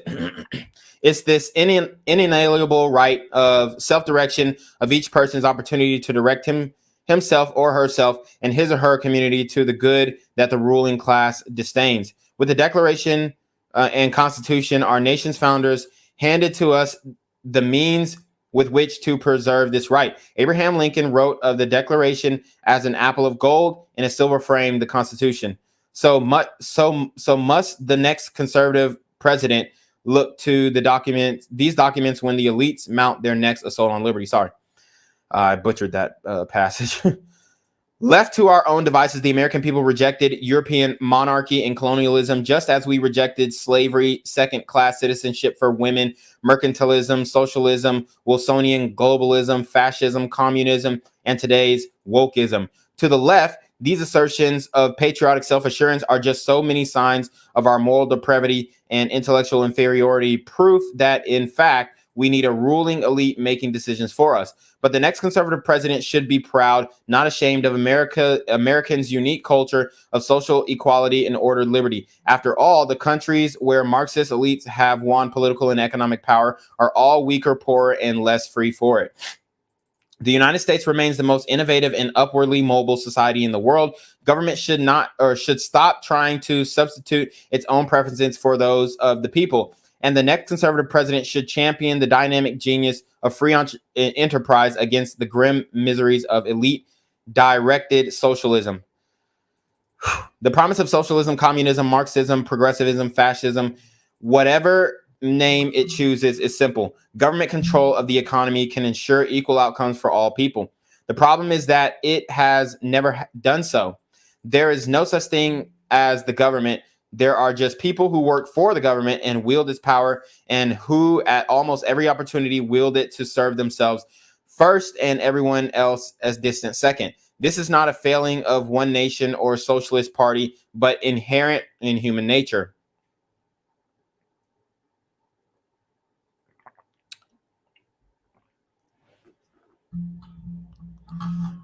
All right. Nighttime satellite images of the Korean Peninsula famously show the free market south lit up with homes, businesses, and cities electrified from coast to coast. By contrast, communist North Korea is almost completely dark, except for the small dot of the capital city, Pyongyang, where a psychotic dictator and his cronies live. The same phenomenon is on display in the infuriating fact that 4 of the 6 richest counties in the United States are suburbs of Washington, D.C., a city infamous for its lack of native productive industries. We see the same corruption expressed on an individual level whenever billionaire climate activists who want to outlaw carbon fueled transportation fly to A-list conferences on their private jets, or when COVID-19 shut down politicians like former House Speaker Nancy Pelosi and California Governor Gavin Newsom were caught at their hair salon or dining at fancy restaurants after moralizing about how everyone else must stay home and forego such luxuries during the pandemic. For socialists who are almost always well-to-do, socialism is not a means of equalizing outcomes, but a means of accumulating power. They never get around to helping anyone else. The Soviet Empire has a social and economic failure. North Korea, despite the opulence of its tyrants, is one of the poorest nations in the world. Cuba is so corrupt that its people regularly risk their lives to escape to Florida on rafts. Venezuela was once the richest nation in South America. Today, a decade after a Marxist dictator took over, 94% of Venezuelans live in poverty. Even Socialist Senator Bernie Sanders' home state of Vermont was forced to repeal the state's single-payer health care system just 3 years after creating it. In every case, socialist elites promised that if only they could direct the economy, everything would be better. Very quickly, everything got worse. In socialist nation after socialist nation, the only way the government could keep its disgruntled people in line was to surveil and terrorize them. By contrast, in countries with a high degree of economic freedom, elites are not in charge because everyone is in charge. People work, build, invest, save, and create according to their own interests and in service to the common good of their fellow citizens. There is a reason why the private economy hews to the maxim, the customer is always right. While government bureaucracies notoriously user unfriendly, just as there is a reason why private charities are cheerful and government welfare systems are not. It's not because grocery store clerks and PTA moms are good and federal bureaucrats are, quote, bad. It's because private enterprise for profit or nonprofit must cooperate to succeed. So as the American people take back their sovereignty, unconstitutional authority, respect for their families and communities, they should also take back the right to pursue the good life. The next president should promote pro-growth economic policies that spur new jobs and invest higher wages and productivity. Yes, the agenda should include overdue tax and regulatory reform, but it should go further and include antitrust and enforcement against corporate monopolies. It should promote educational opportunities outside the woke-dominated system of public schools and universities, including trade school, apprenticeship programs, and student loan alternatives that fund students' dreams instead of Marxist academics. Just as important as expanding opportunities for workers and small businesses, the next president should crack down on the crony capitalist corruption that enables America's largest corporation to profit through political influence rather than competitive enterprise and customer satisfaction. Analogous pro-growth reforms for America's voluntary civil society are also in order.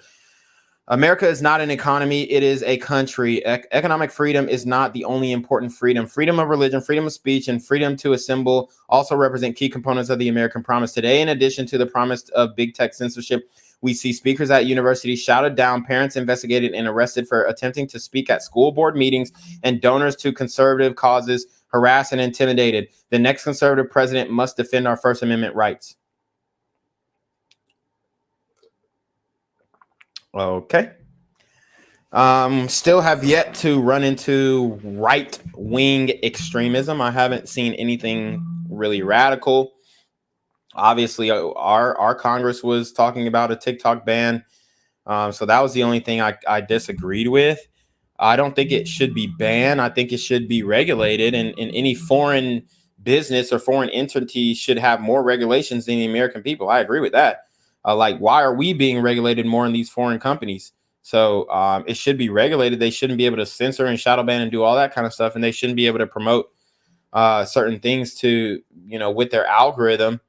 But as long as they abide by certain guidelines, then I don't see a huge issue with that. But the algorithm definitely needs to be released. It needs to be up to the people to decide what content creators are good and what are bad, and not just like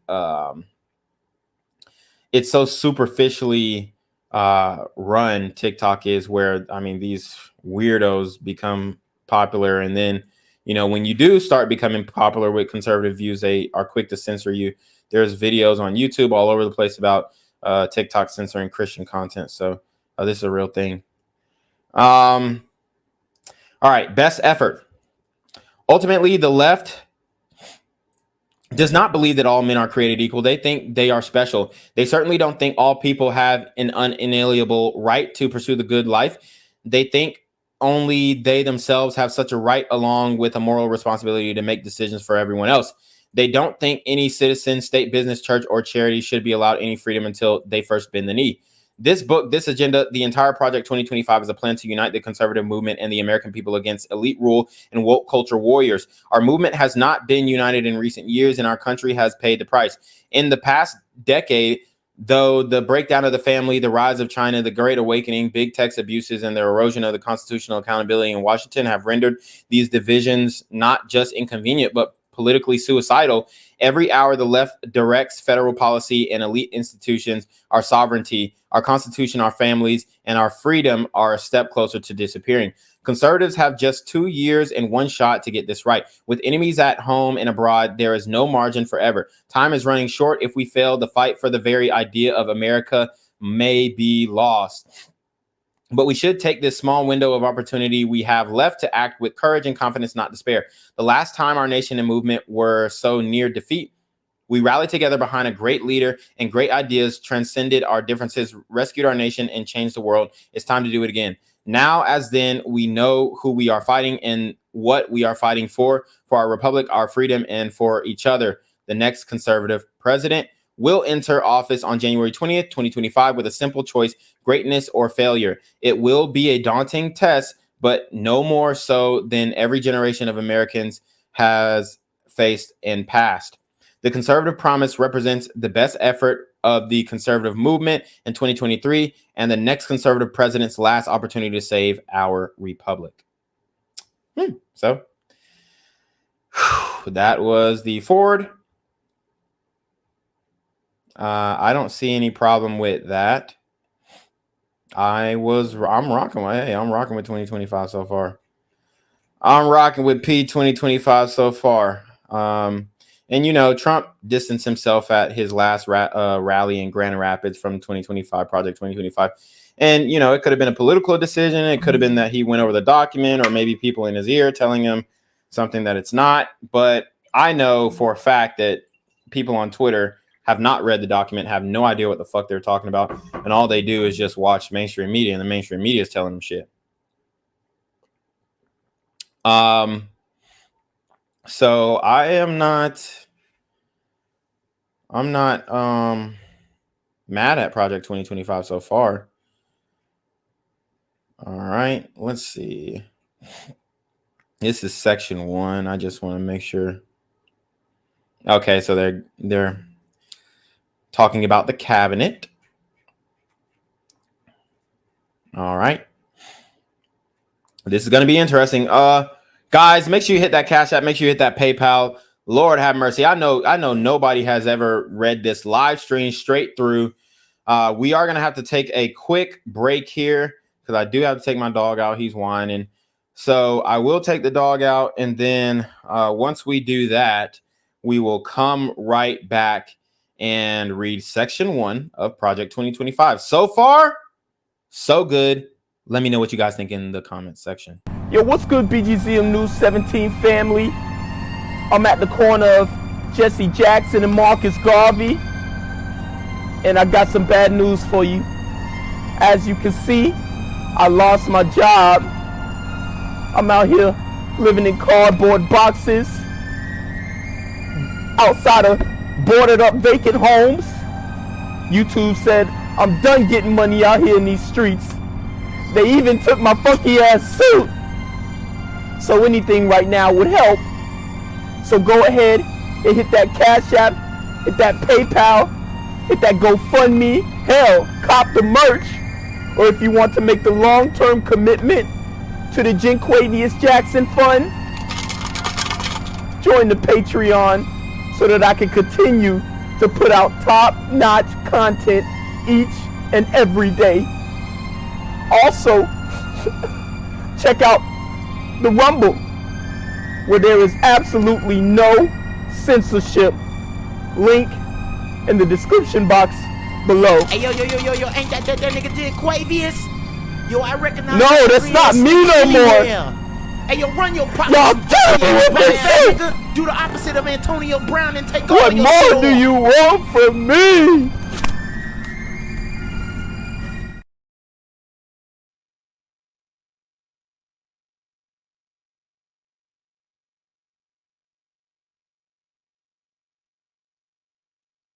What's good, Shadow Realm? It's your boy Quavius Jackson, and y'all already know I'm demonetized and shadow banned in this bitch. So if you want to contribute, go to the Cash App, the PayPal, the GoFundMe, or join the Patreon. Also, don't forget to visit the merch store for all your favorite BGZM News 17 gear, including our exclusive Trump is a Blood t-shirt. Go fast before they sell out. They are already flying off the shelves, no cap. And remember, these super gremlins are on demon time. All right, guys, let's get into section 1 of Project 2025. So far, so good. I don't severely disagree with anything proposed so far. So this thing is not turning out to be as bad as the left has described it to be. Let's make these letters big so I can read this thing. All right. Taking the reins of the government. America's bicentennial, which culminated on July 4th, 1976, was a spirited and unifying celebration of our country, its founding, and its ideals. As we approach our nation's 250th anniversary, which will take place during the next presidency, America is now divided between two opposing forces: woke revolutionaries and those who believe in the ideals of the American Revolution. The former believe that America is and always has been systemically racist, and that it is not worth celebrating and must be fundamentally transformed, largely through a centralized administrative state. The latter believe in America's history and heroes, its principles and promise, and its everyday Americans and the American way of life. They believe in the Constitution and Republican government. Conservatives, the Americanists in the battle, must fight for the soul of America, which is very much at stake. Just 2 years after the death of the surviving Constitutional Convention delegate James Madison, Abraham Lincoln warned that the greatest threat to America would come not from without, but from within. This is evident today, whether it be mask and vaccine mandates, school and business closures, efforts to keep Americans from driving gas cars or using gas stoves, or efforts to defund the police, indoctrinate school children, alter beloved books, abridge free speech, undermine the colorblind ideal, or deny the biological reality that there are only two sexes. The left's steady stream of insanity appears to be never ending. The next administration must stand up for American ideals, American families, and American culture, all things in which, thankfully, most Americans still believe. Highlighting this need, former Director of the Office of Management and Budget Ross Vaught writes in Chapter 2, the modern conservative president task is to limit control and direct the executive branch on behalf of the American people. At the core of this goal is the work of the White House and the central personnel agencies. Article 2 of the Constitution vests all federal executive power in a president made accountable to the citizenry through regular elections. Our founders wrote, the executive power shall be vested in the president of the United States of America. Accordingly, Vaught writes, it is the president's agenda that should matter to the department and agencies, not their own. Yet the federal bureaucracy has a mind of its own. Federal employees are often ideologically aligned, not with the majority of the American people, but with one another, posing a profound problem for Republican government, a government of by and for the people. As Donald Devine, Dennis Kirk, and Paul Dans writes in Chapter 3, an autonomous bureaucracy has neither independent constitutional status nor separate moral legitimacy. Byzantine personal rules provide the bureaucrats with their chief means of self-protection. What's more, knowledge of such rules is used to thwart the president's appointees and agenda. As Devine, Kirk, and Dan's write, managing the immense bureaucracy of the federal government is impossible without an understanding of the key central personnel agencies and their governing laws and regulations. Many of these laws and regulations governing a large underworked overcompensated and unaccountable federal civilian workforce are so irrational that they would be comical in less important contexts. This is true whether it comes to evaluating employees' performance or hiring new employees. Only in the federal government could an applicant in the hiring process be sent to the front of the line because of history of drug addiction or alcoholism, or due to morbid obesity, irritable bowel syndrome, or a psychiatric disorder. The next administration should insist that the federal government's hiring, evaluation, retention, and compensation practices benefit taxpayers rather than benefiting the lowest rung of the federal workforce. In order to carry out the president's desires, political appointees must be given the tools, knowledge, and support to overcome the government or the federal government's obstructionist human resource departments. More fundamentally, the new administration must fill its ranks with political appointees. Divine Kirk and Dans observed that the Trump administration appointed fewer political appointees in its first few months in office than any other recent presidency. This left career employees in charge in many places. This can occur even after departments have been fully staffed with political appointees.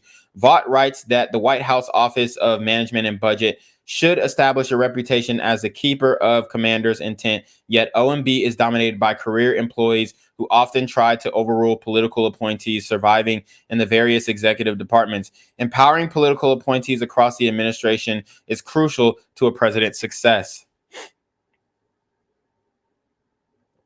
All right. Continuing section 1, taking the reins of government. All right.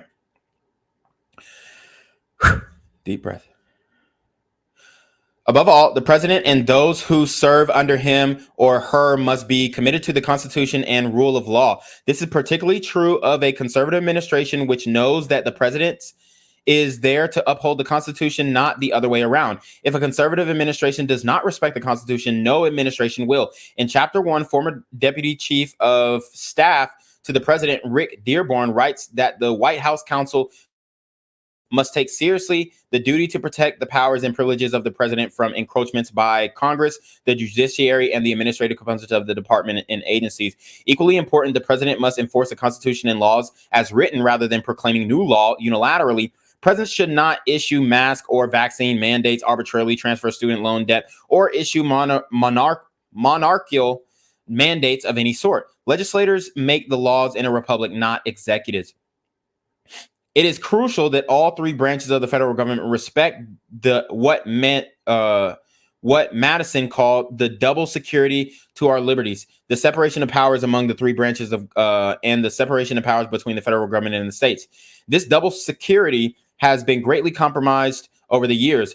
Vaught writes, the modern executive branch writes federal policy, enforces that policy, and other adjudicates whether that policy was properly drafted and enforced. He described this as constitutionally dire, in urgent need of repair, adding nothing less than the survival of self-governance in America is at stake. When it comes to ensuring that freedom can flourish, nothing is more important than the deconstructing and centralized administrative state. Political appointees who are answerable to the president and have decision-making authority in the executive branch are key to this essential task. The next administration must not cede such authority to nonpartisan experts who pursue their own ends while engaging in groupthink. Insulated from American voters, the following chapters detail how the next administration can be responsive to the American people, not to entrenched elites.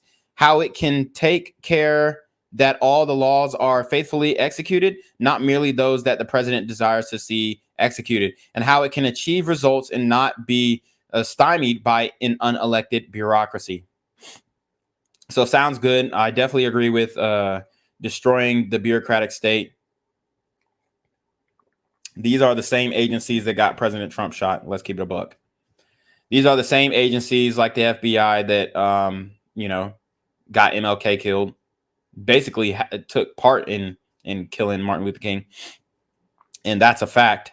It came out in a civil suit by Coretta Scott King against the, I'm pretty sure it's the Memphis Police Department. Also, this bureaucracy got Kennedy killed. Goddamn.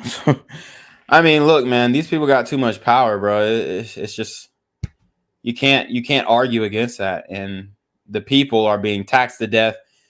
Inflation is killing us. Interest rates on housing and loans. I mean, it's getting ridiculous.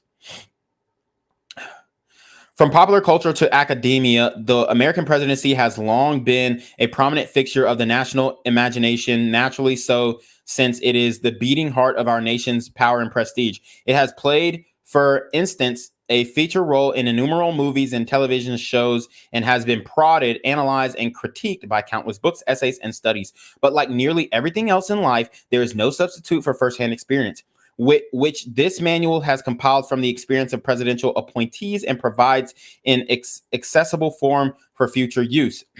With respect to the presidency, it is best to begin with our republic's foundational document. The Constitution gives the executive power to the president. It designates him as commander-in-chief and gives him the responsibility to take care that the laws be faithfully executed. It further prescribes that the president might seek the assistance of the principal officer in each of the executive departments. Beginning with George Washington, every president has been supported by some form of White House office consisting of direct staff officers, as well as a cabinet comprised of department and agency leads. Since the inaugural administration of the late 18th century, citizens have chosen to devote both their time and their talent to defending and strengthening our nation by serving at the pleasure of the president. Their shared patriotic endeavor has proven to be a noble one, not least because the jobs in what is known as the White House office are among the most demanding in all of government. The president must rely on the men and women appointed to the White House office. There are simply not enough hours in the day to manage the affairs of state single-handedly. So delegation is not just advisable, it is essential. The decisions that assistants and senior advisors make will directly impact the administration, its legacy, and most important, the fate of the country. Their agenda must therefore be the president's agenda. Choosing who will carry out the agenda on a daily basis is not only one of the first decisions a president makes in office, but also one of the most critical. The tone and tempo of an administration are often determined on January 20th. All right, Chief of Staff. As with most of the positions that will be covered in this first chapter, the Chief of Staff is also an assistant to the president. However, the chief is truly first among equals of all presidential staff members. The chief is the most critical to implementation of the president's vision of the country. The chief also has a dual role as a manager of the staffs of both the White House office and the executive office of the president. The Chief of Staff's first managerial task is to establish an organizational chart for the White House. The White House office. It should be simple and contain clear lines of authority and responsibility to avoid conflicts. It should also identify specific points of contact for each element of the government outside of the White House. These contacts should include the White House liaison, who are selected by the Office of Presidential Personnel. Receiving guidance from the president, the chief endeavors to implement the president's agenda by setting priorities for the White House. This process begins by taking stock of the president's campaign promises, identifying current and prospective opportunities, and then delegating policy priorities among the departments and agencies of the cabinet and throughout the three White House policy councils: the National Economic Council, the Domestic Policy Council, the National Security Council. The president is briefed on all his policy priorities by his cabinet and senior staff as directed by the chief. The chief, along with senior White House official staffs, maps out the issues in themselves and themes that will be covered in daily and weekly. The chief then works with the policy councils, the cabinet, and the Office of Communications and Office of Legislative Affairs to sequence and execute the rollout of policies and announcements. White House counsel and senior advisors and senior counsels are also intimately involved. All senior staff report to the chief of staff. All right. This is just outlining governmental positions. So let's skip a lot of this. Let's see. They're just basically outlining these different jobs that the president has appointments for. Let's see if that's part of that. Office of Presidential Personnel. Yeah. Okay, let's keep going. All right, we're gonna skip the White House office part. All right, let's see. All right, that's the White House office chapter. All right, Executive Office of the President of the United States. Let's see. This is more job shit. Survival of the self-governance in America is at stake. Management and budget. Execution of the policy across the this is just outlining the jobs and their specific duties. President's budget and executive appropriation. Coordinating and clearing. Mandate for leadership. Budget. Should we talk about the budget stuff? I mean, it's a good point here. Budget. The United States faces an untenable fiscal situation and owes $31 trillion on a debt that is steadily increasing. The OMB director should present a fiscal goal to the president early in the budget development process to address the federal government's fiscal irresponsibility. All right, so that's just the OMB's job. And, you know, if you guys want to look at this and how the president's cabinet is outlined, I think it's a good reference to take and then see who Trump appoints in these critical positions here. But shout out to the chat. We got Rocket Man, Rocky Matrix in here. While we get through this, Rocket Man. Shout out to bro. Sorry, I'm responding to some text.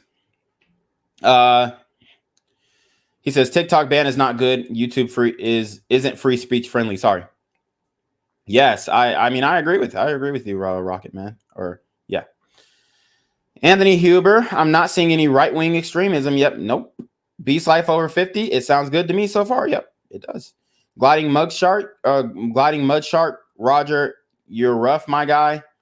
I think you should allow people to say what they want, no matter how wrong or ignorant. I agree. I agree. Just don't be disrespectful. Beast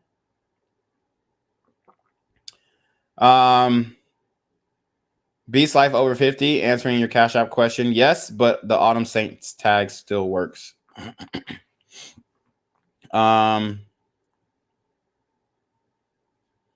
National Security Council. So this is just all the jobs that the president has to. I mean, he has to employ a lot of people, and not everybody's going to be a good pick, honestly. But you just have to try your best.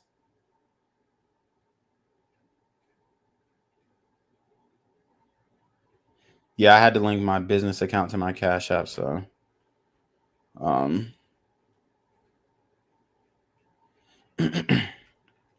let's keep going. Central personnel agencies managing the bureaucracy. I mean, is this more job shit? Analysis and recommendations, managing the federal bureaucracy. And, you know, they pretty much outline how they wanted to do that.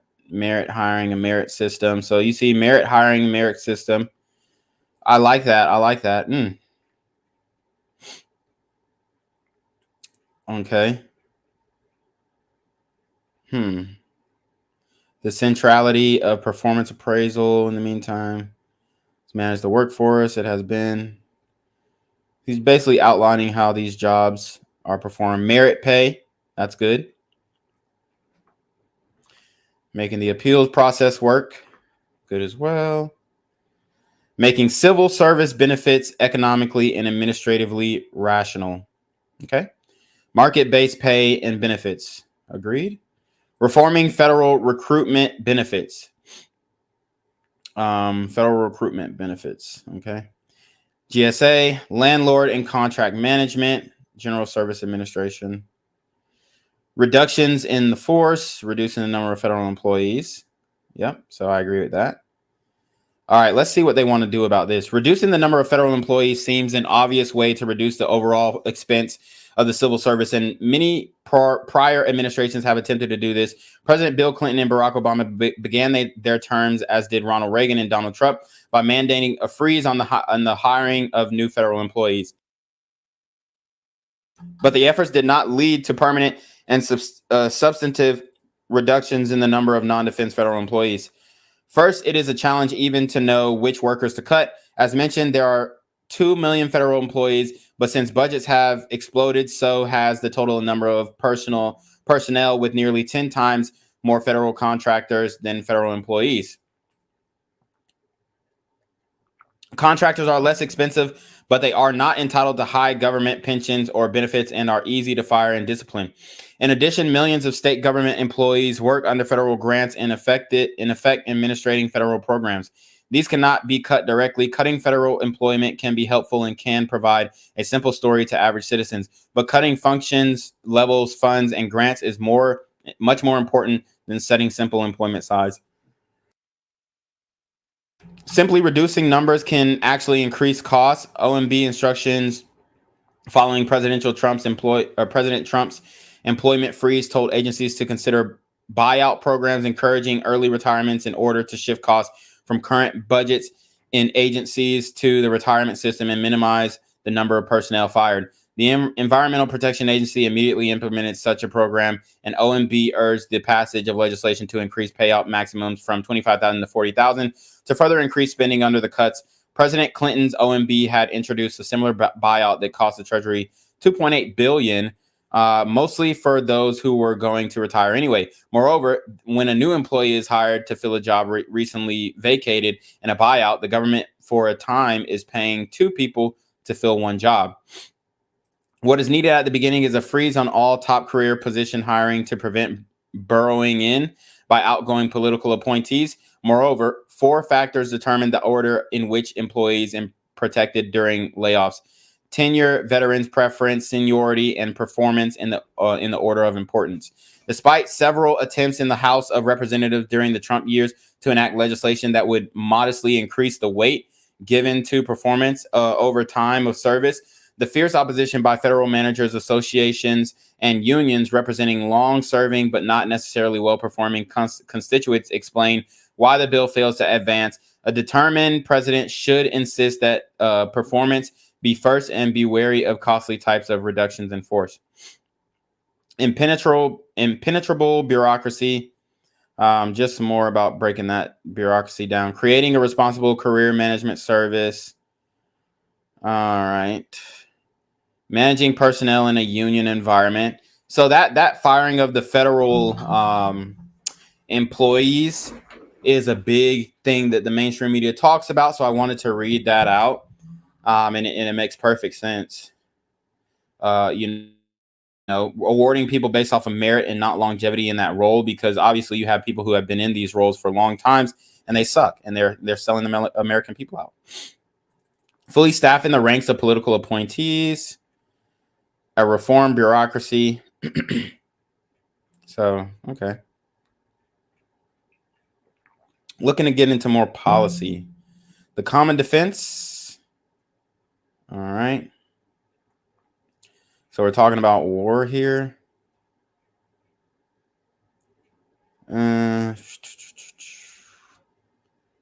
Department of Defense. See. I mean, a lot of it is just outlining, what these agencies do. Need reforms, prioritizing a denial defense against China, increase allied conventional defense burden sharing, implement nuclear modernization and expansion, increase allied counter-terrorist burden sharing,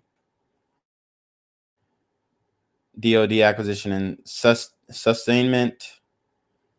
Needed reforms, reforming the planning, programming, budgeting, and execution process. Strengthen America's defense industrial base.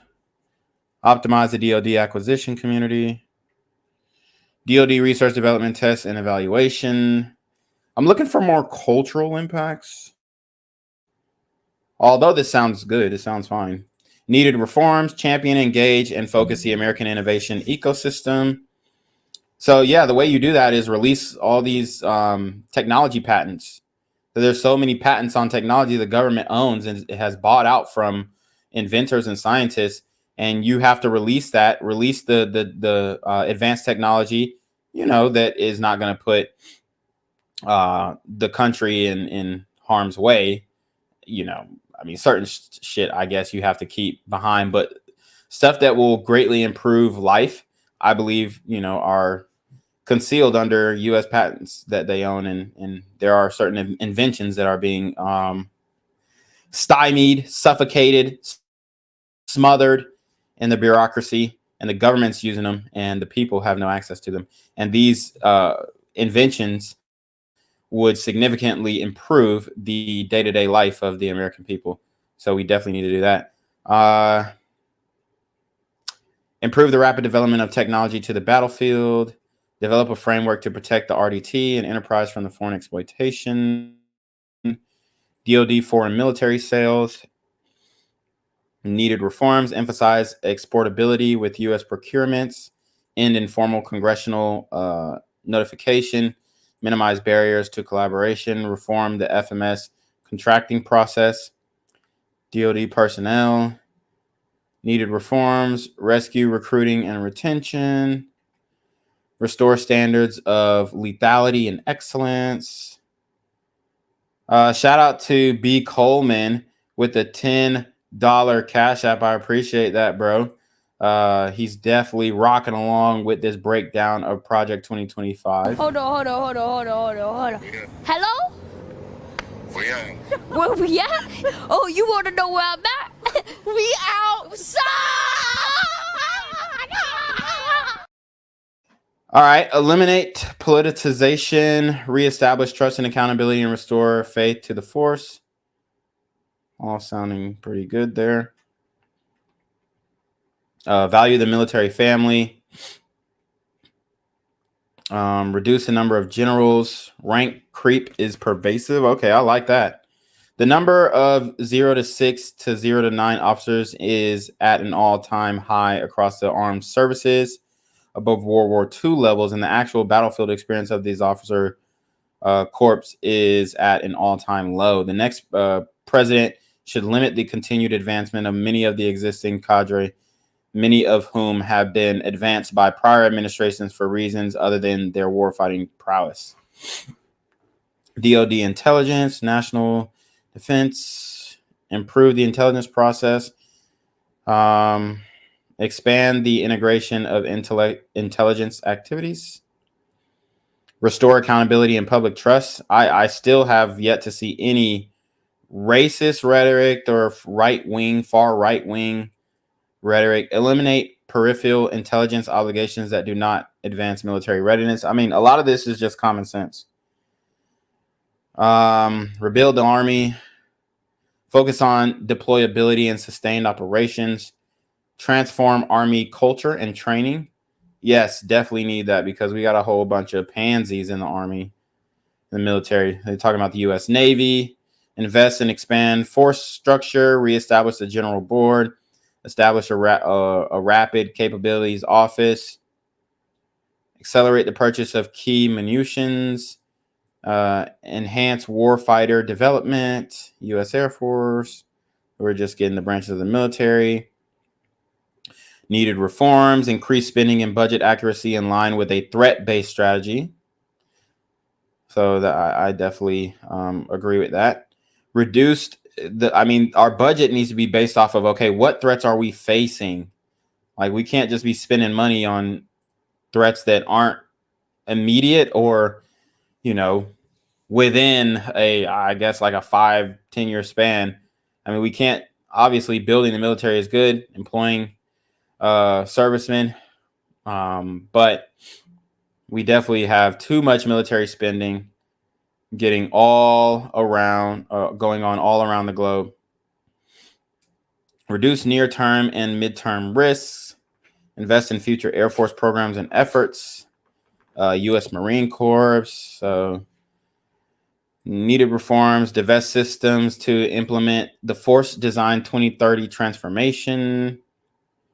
Transform the USM. Okay, hold on. Hold on. This one might actually be insightful. Divesting equipment that is less relevant to distributed low signature operations in contested maritime environment will make funds available for modernization. Transform USMC force structure, eliminate all USMC law enforcement battalions, transform at least one Marine infantry regiment into a Marine littoral regiment, reduce the size of remaining infantry battalions, divest systems of equipment that are better suited or to heavier U.S. Army units. Okay. Transform the USMC personnel paradigm. Align Navy amphibious shipbuilding with Force Design 2030. U.S. Space Force. Reverse the Biden administrative's defensive posture. So they're basically saying peace through strength. Reduce overclassification. Implement policies suited to a mature USSF. U.S. Cyber Command. Needed reforms. Ensure the U.S. Cyber Command is properly focused. Increase U.S. Cyber Command effectiveness, rationalize strategy and doctrine, special operations forces, needed reforms, make irregular warfare a cornerstone of security strategy, counter China's Belt and Road Initiative globally, establish credible deterrence through irregular warfare to protect the homeland, nuclear deterrence. Okay, let's try and get through this war shit. All right, there we go.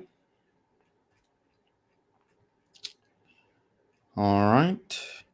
Looking for more culture-based changes. Department of Homeland Security. Okay. Let me go back to the contents and just skip ahead. How about that? Taking the reins of government, comm defense, general warfare. The economy, Department of Commerce, independent regulatory agencies. Oh, okay. I mean, honestly, when I'm looking through this thing, I really don't see anything about, besides them promoting family, I don't see anything about culture. It's more in-depth government reforms to make the government work more smoothly. That was general warfare.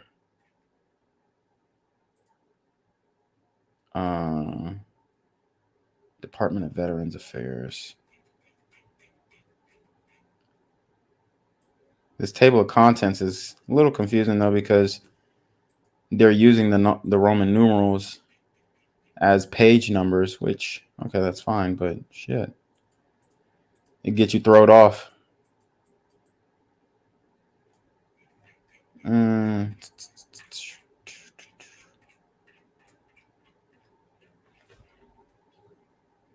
Damn, where is it at? Okay. So we did section 2, the common defense. Oh, I do want to see what they say about the intelligence community.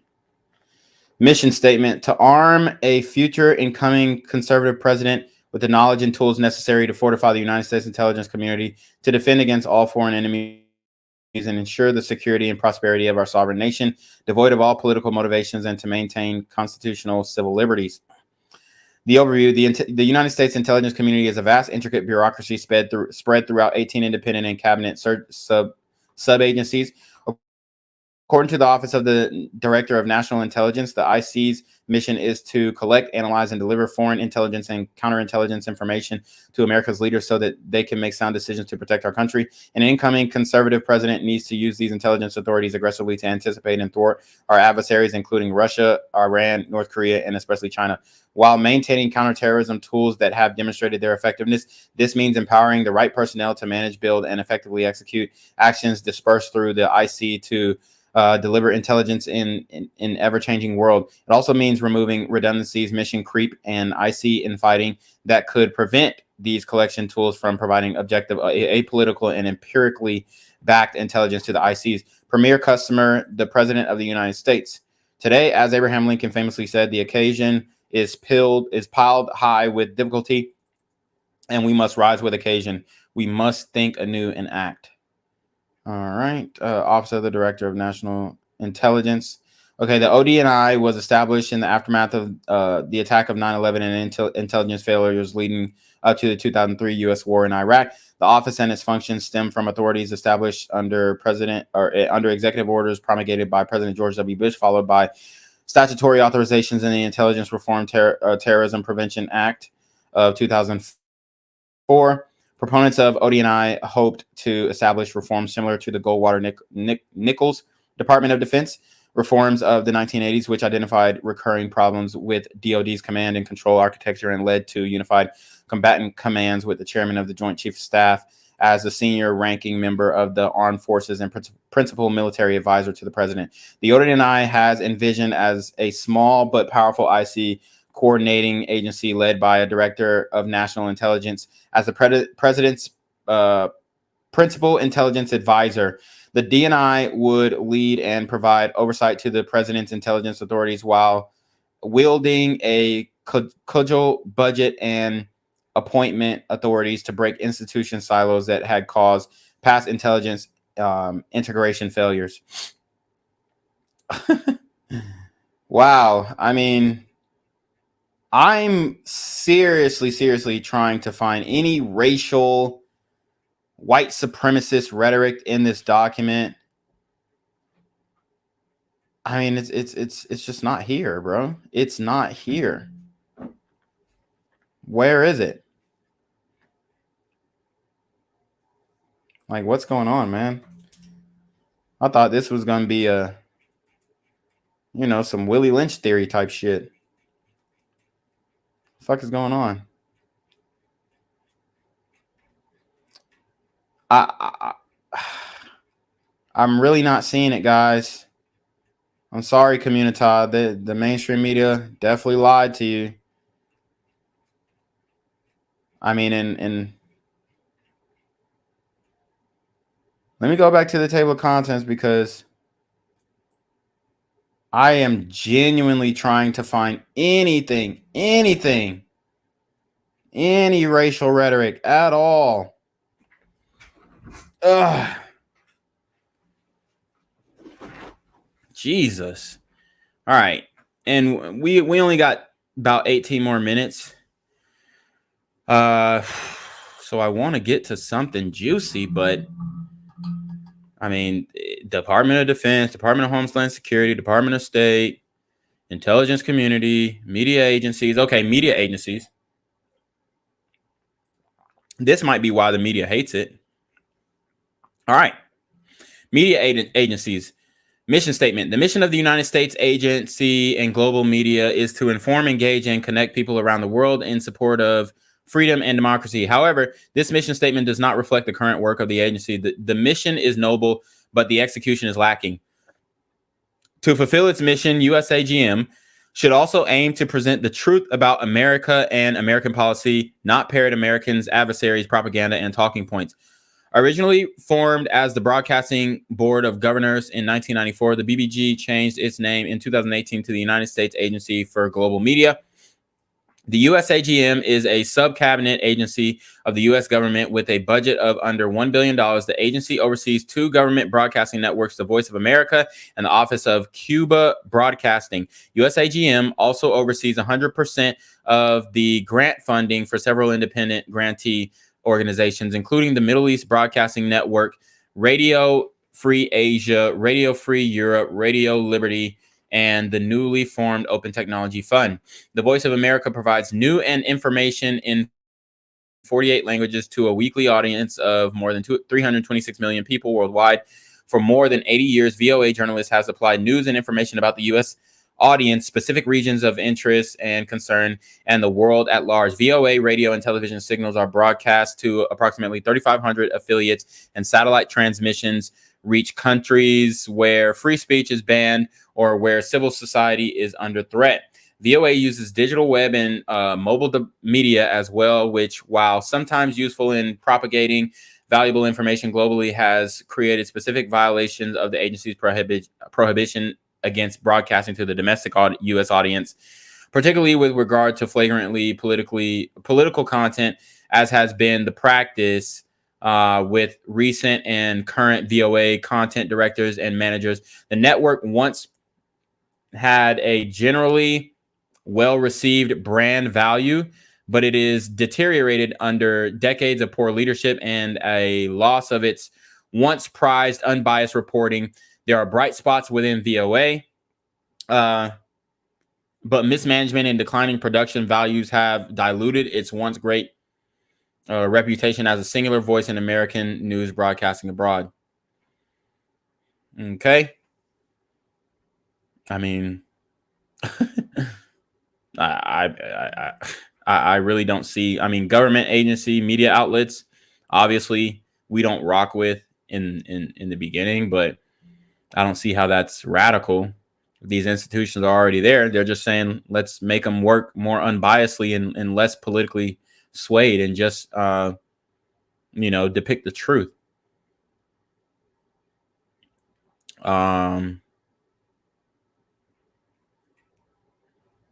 Agency mission failures, necessary reforms. I am really hard pressed to find the racism in this. I seriously am. All right.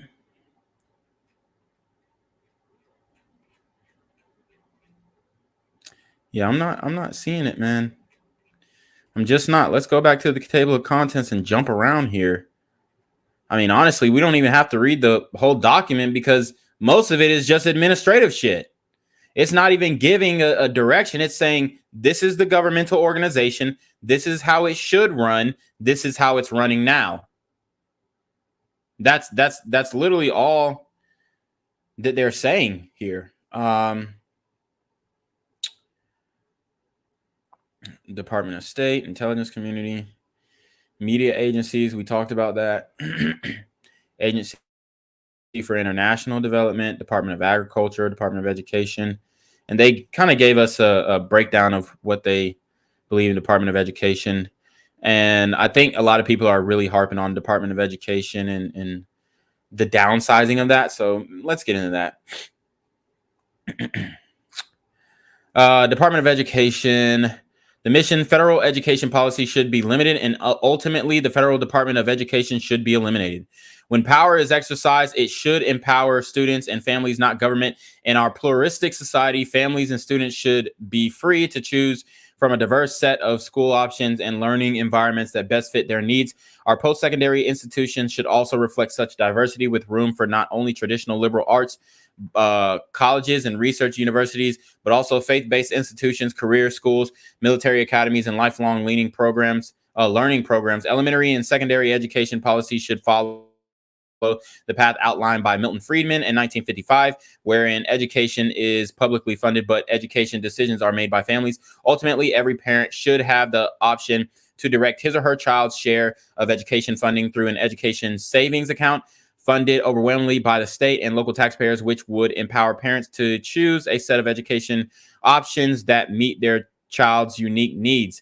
States are eager to lead in K-12 education for decades. They have acted independently of the federal government to pioneer a variety of constructive reforms and school choice programs. For example, in 2011, Arizona first piloted ESAs, which provided families roughly 90% of what the state would have spent on that child in public school to be used instead of education options such as private school tuition, online courses, and tutoring. In 2022, Arizona expanded the program to be available to all families. The future of education and freedom and reform in the states is bright and will shine brighter when regulation and red tape from Washington are eliminated. So basically they want to eliminate the Department of Education. I'm not mad at that either, because what the Department of Education is teaching now with all this trans shit and this critical race theory and all this goofy shit, I mean, niggas are coming out dumber than ever. I'm gonna just keep it a buck. The average black man, unfortunately, is reading at a 4th grade level. And who else can you blame but the Department of Education? And I know back then them them Negro schools, them all Negro schools, the segregated schools, they were actually teaching shit. They might not have had the best, equipment, but they was teaching shit, and niggas knew how to read and niggas knew how to speak. But nowadays it's just like, damn, if you don't have the Thug Max Alpha Simp dialect, like if you ain't talking like did brother like on some real shit, like if you ain't talking about shit, what the fuck, Department of Interior, shit like that, you know what I'm saying? Like if you ain't talking about some type shit, or you know what I'm saying, on some period shit, if you a bitch or something, like if you I'm telling you, bro, it's crazy. If you just speak properly, you are accosted in the community. So maybe getting rid of the Department of Education would be a good thing. I mean, it definitely wasn't supposed to have the power and oversight that it has now. I think we all can agree on that. So we got 10 minutes here.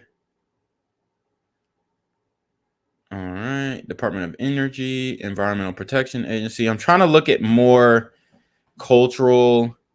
Department of Health and Human Services, Housing and Urban Development, Department of Interior, Justice, Department of Labor, related agencies, Department of Transportation, Department of Veterans Affairs.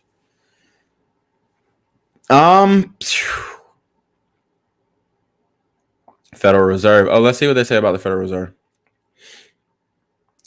Money is the essential unit of measurement for the voluntary exchange that constitutes the market economy. Stable money allows people to work freely, helps businesses grow, facilitate investment, support saving for retirement, and ultimately provide for economic growth. The federal government has long made policy regarding the nation's money on behalf of the people through their elected representatives in Congress. Over time, however, Congress has delegated the responsibility first to the Department of Treasury and now to the quasi-public Federal Reserve System. The Federal Reserve was created by Congress in 1913 when most Americans lived in rural areas and the largest industry was agriculture. The impetus was a series of financial crises caused by irresponsible banks and other financial institutions that overextended credit and by poor regulations.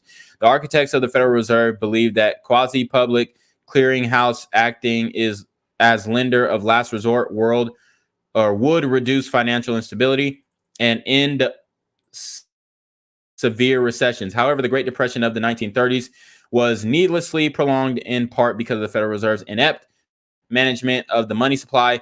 More recessions followed in the post-World War II years. In the decades since the Federal Reserve was created, there has been a downturn roughly every 5 years.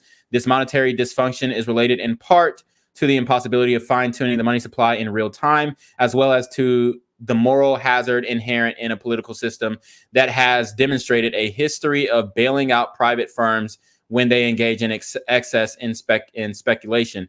Public control of money creation through Federal Reserve System has another major problem. Government can abuse this authority for its own advantage by printing money to finance its operations. This necessitates the original Federal Reserve decentralization and political independence. Not long after the central bank's creation, however, monetary decision-making power was transferred away from regional members, banks, and consolidated in the Board of Governors. The Federal Reserve's independence is presumably supported by its mandates to maintain stable prices, yet central bank independence is challenged in two additional ways.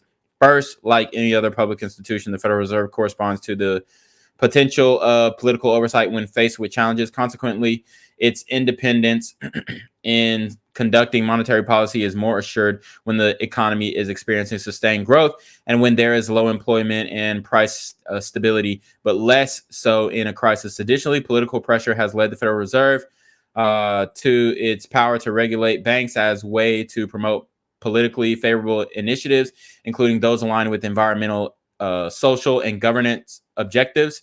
Even formal grants of power by Congress have not markedly improved Federal Reserve actions. Congress gave the Federal Reserve greater regulatory authority over banks. After the stock market crashed in 1929 during the Great Depression, the Federal Reserve was given the power to set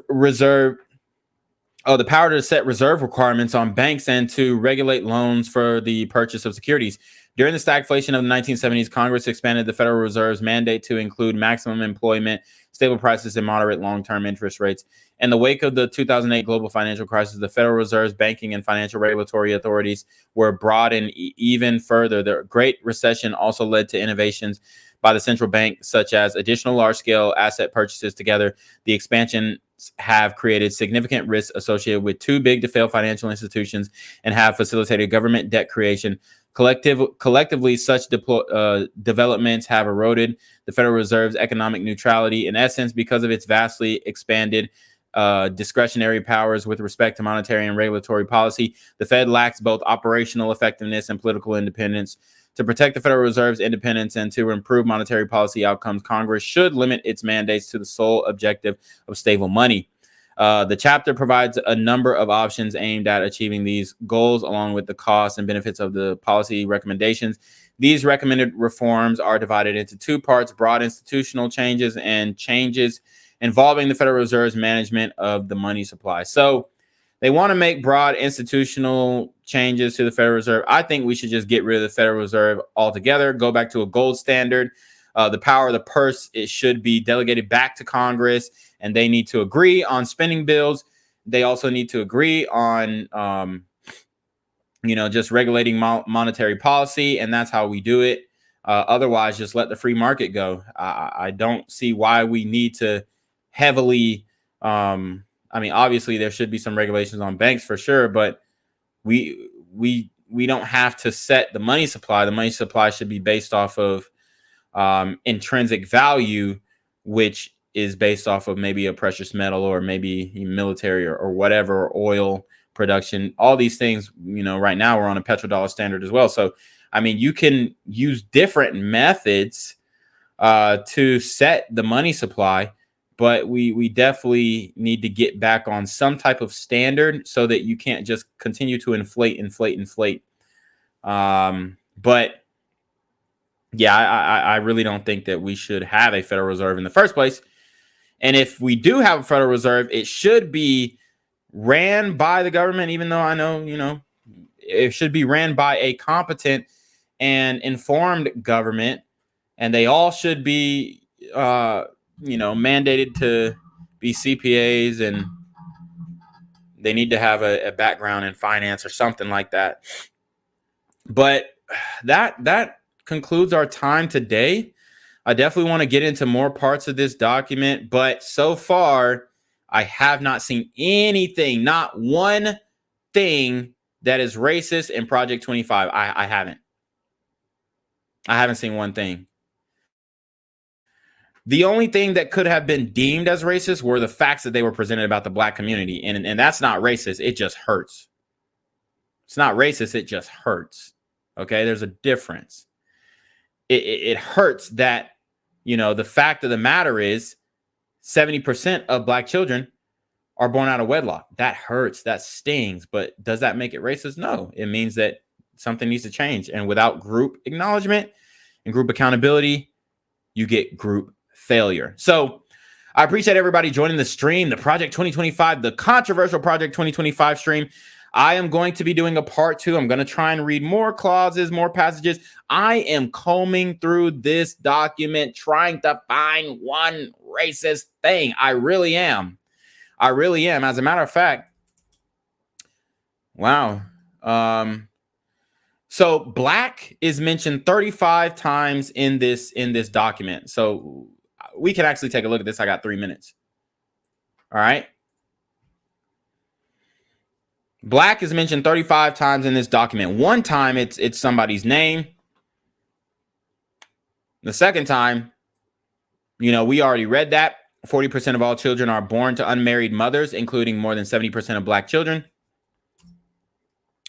Another time, the third time, let's see. In Africa, Skinner writes, the U.S. should focus on core security, economic, and human rights rather than impose radical abortion and pro-LGBT initiatives. And this is about bringing, all this homosexuality and political stuff into the military. Divisive symbols such as the rainbow flag or Black Lives Matter flag have no place next to the stars and stripes of our embassies. Wow. Yeah. So I agree with that. Black Lives Matter is a scam.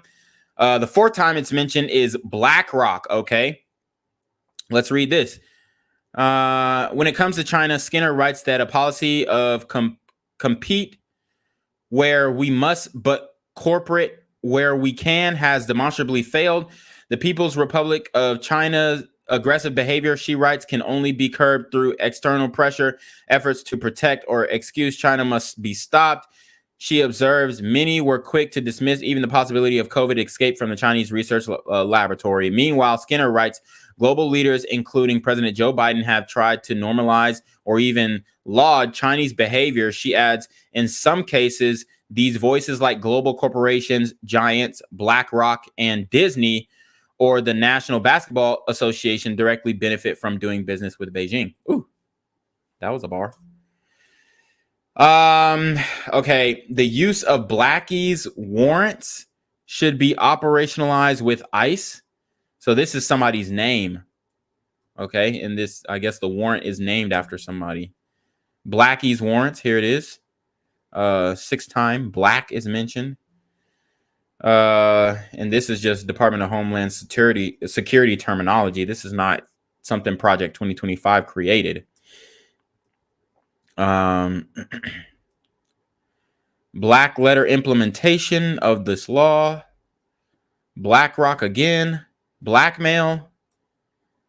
All right. Overview. Okay. This is about census and the mistreatment of Black Americans. So let's read this. Doesn't seem very racist to me. As a matter of fact, it seems like there has been there's acknowledgement of mistreatment from the U.S. government toward the Black community. For most of our history, the federal government played a minor role in education. Then over a 14-month period beginning in 1964, Congress planted the seeds for what would become the U.S. Department of Education.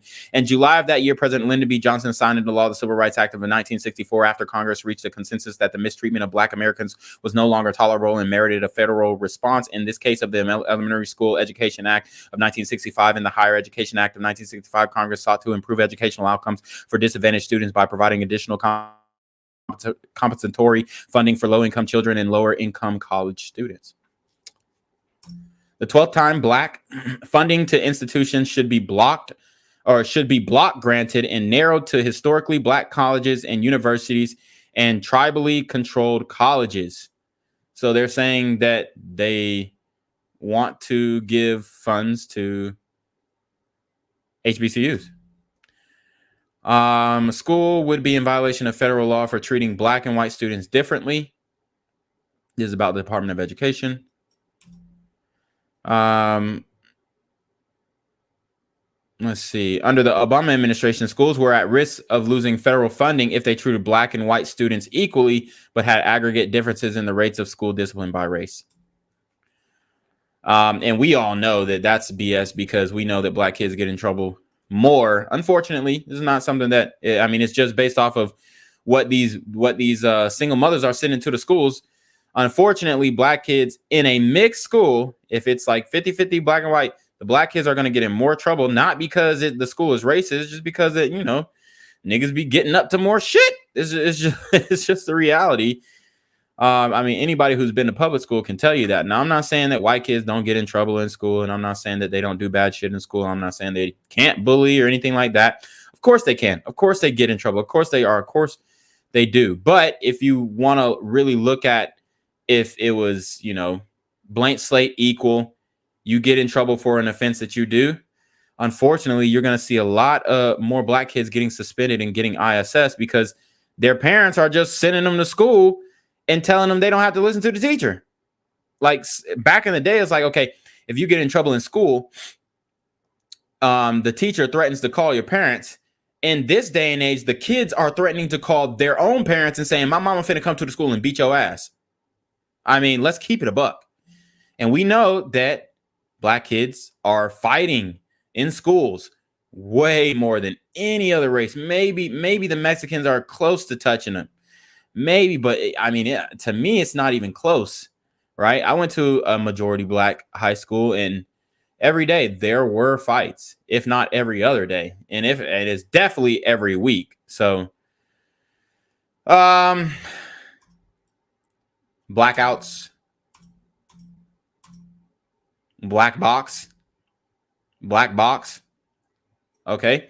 Implement a pro-fatherhood messaging campaign with nearly 41% of of children born without a married father in the home, and nearly 69% among Black Americans. The fatherhood problem is clear. Similar to Florida Governor Ron DeSantis' 2022 fatherhood bill, HMRF, funds should be used to support national messaging campaigns that affirm the role fathers play in the lives of their children, that recognize the financial hardship the fathers themselves face, and that seek to provide relationship education to fathers who were raised without a father in the home. So, I mean, we all know that there's a deadbeat daddy epidemic in the Black community, and it seems like they're supporting Black fathers. So that's something that the left hates. Black burn. It is black letter law. Black rock again. Black rock again. Black rock again. Black Ford. Black colleges and universities. Black box. Today, big tech offers a black box. Flipping its outlook from black to red. Josh Blackman, and we're back to square one. So every time that black was mentioned in this document, it was outlining a fact, or it was something positive that would help and be a net positive in the Black community.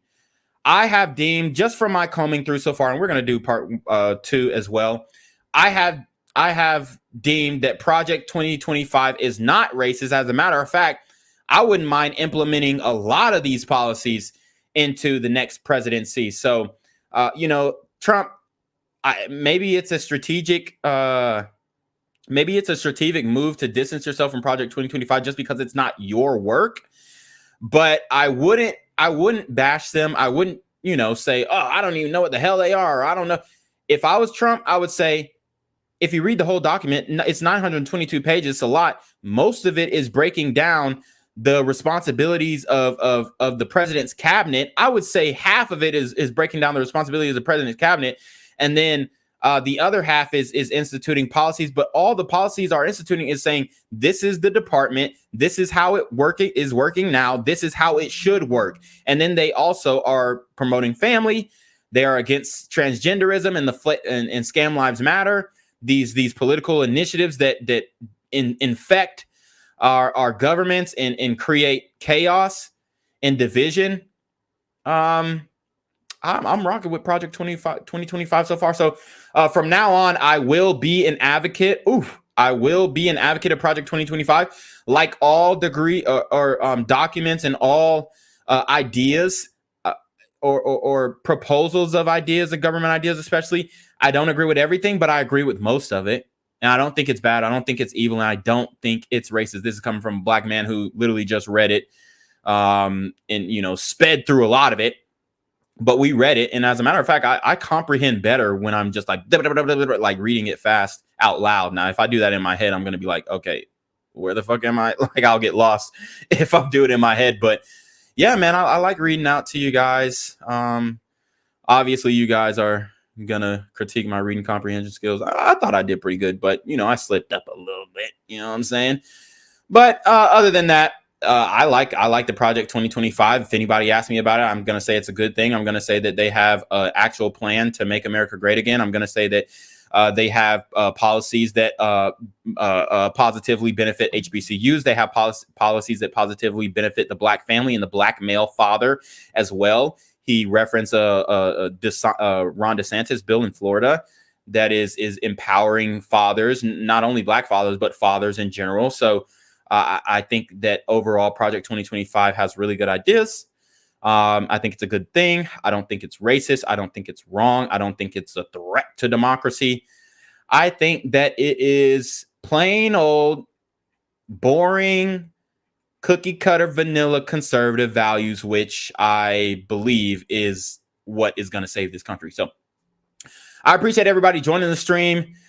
Let me know what y'all think in the comment section below. Make sure you comment right after. That really helps the algorithm. We have 38 people in the chat right now. I need to see 38 comments at the end of this. I mean, y'all got me reading this damn KKK document and all this type of shit. I'm risking my life reading Project 2025. And then I find out that the shit ain't racist. And now I'm tight. Now I'm like, damn, where the fuck is the racism? I'm trying to go riot right now. You feel me? Like, damn, I'm trying to riot 2025, but I just don't see any basis to do so. So Y'all already know what it is. It is the Black Gen Z Mindset, aka BGZM News 17, aka Jenquavius Jackson. And we are going to send it off to Jenquavius Jackson to take us away, guys. I appreciate you for sticking with me, reading this document.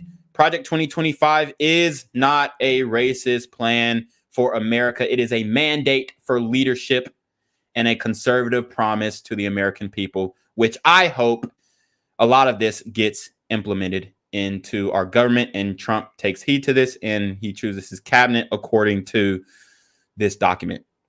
So you already know what it is. I appreciate you guys.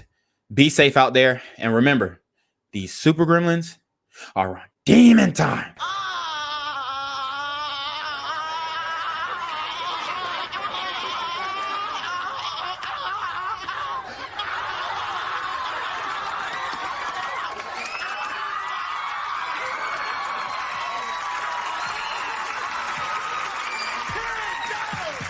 What's good, Shadow Realm? It's your boy Jenquavius Jackson, and y'all already know I'm demonetized and shadow banned in this bitch. So if you want to contribute, go to the Cash App, the PayPal, the GoFundMe, or join the Patreon. Also, don't forget to visit the merch store for all your favorite BGZM News 17 gear, including our exclusive Trump is a Blood t-shirt. Go fast before they sell out.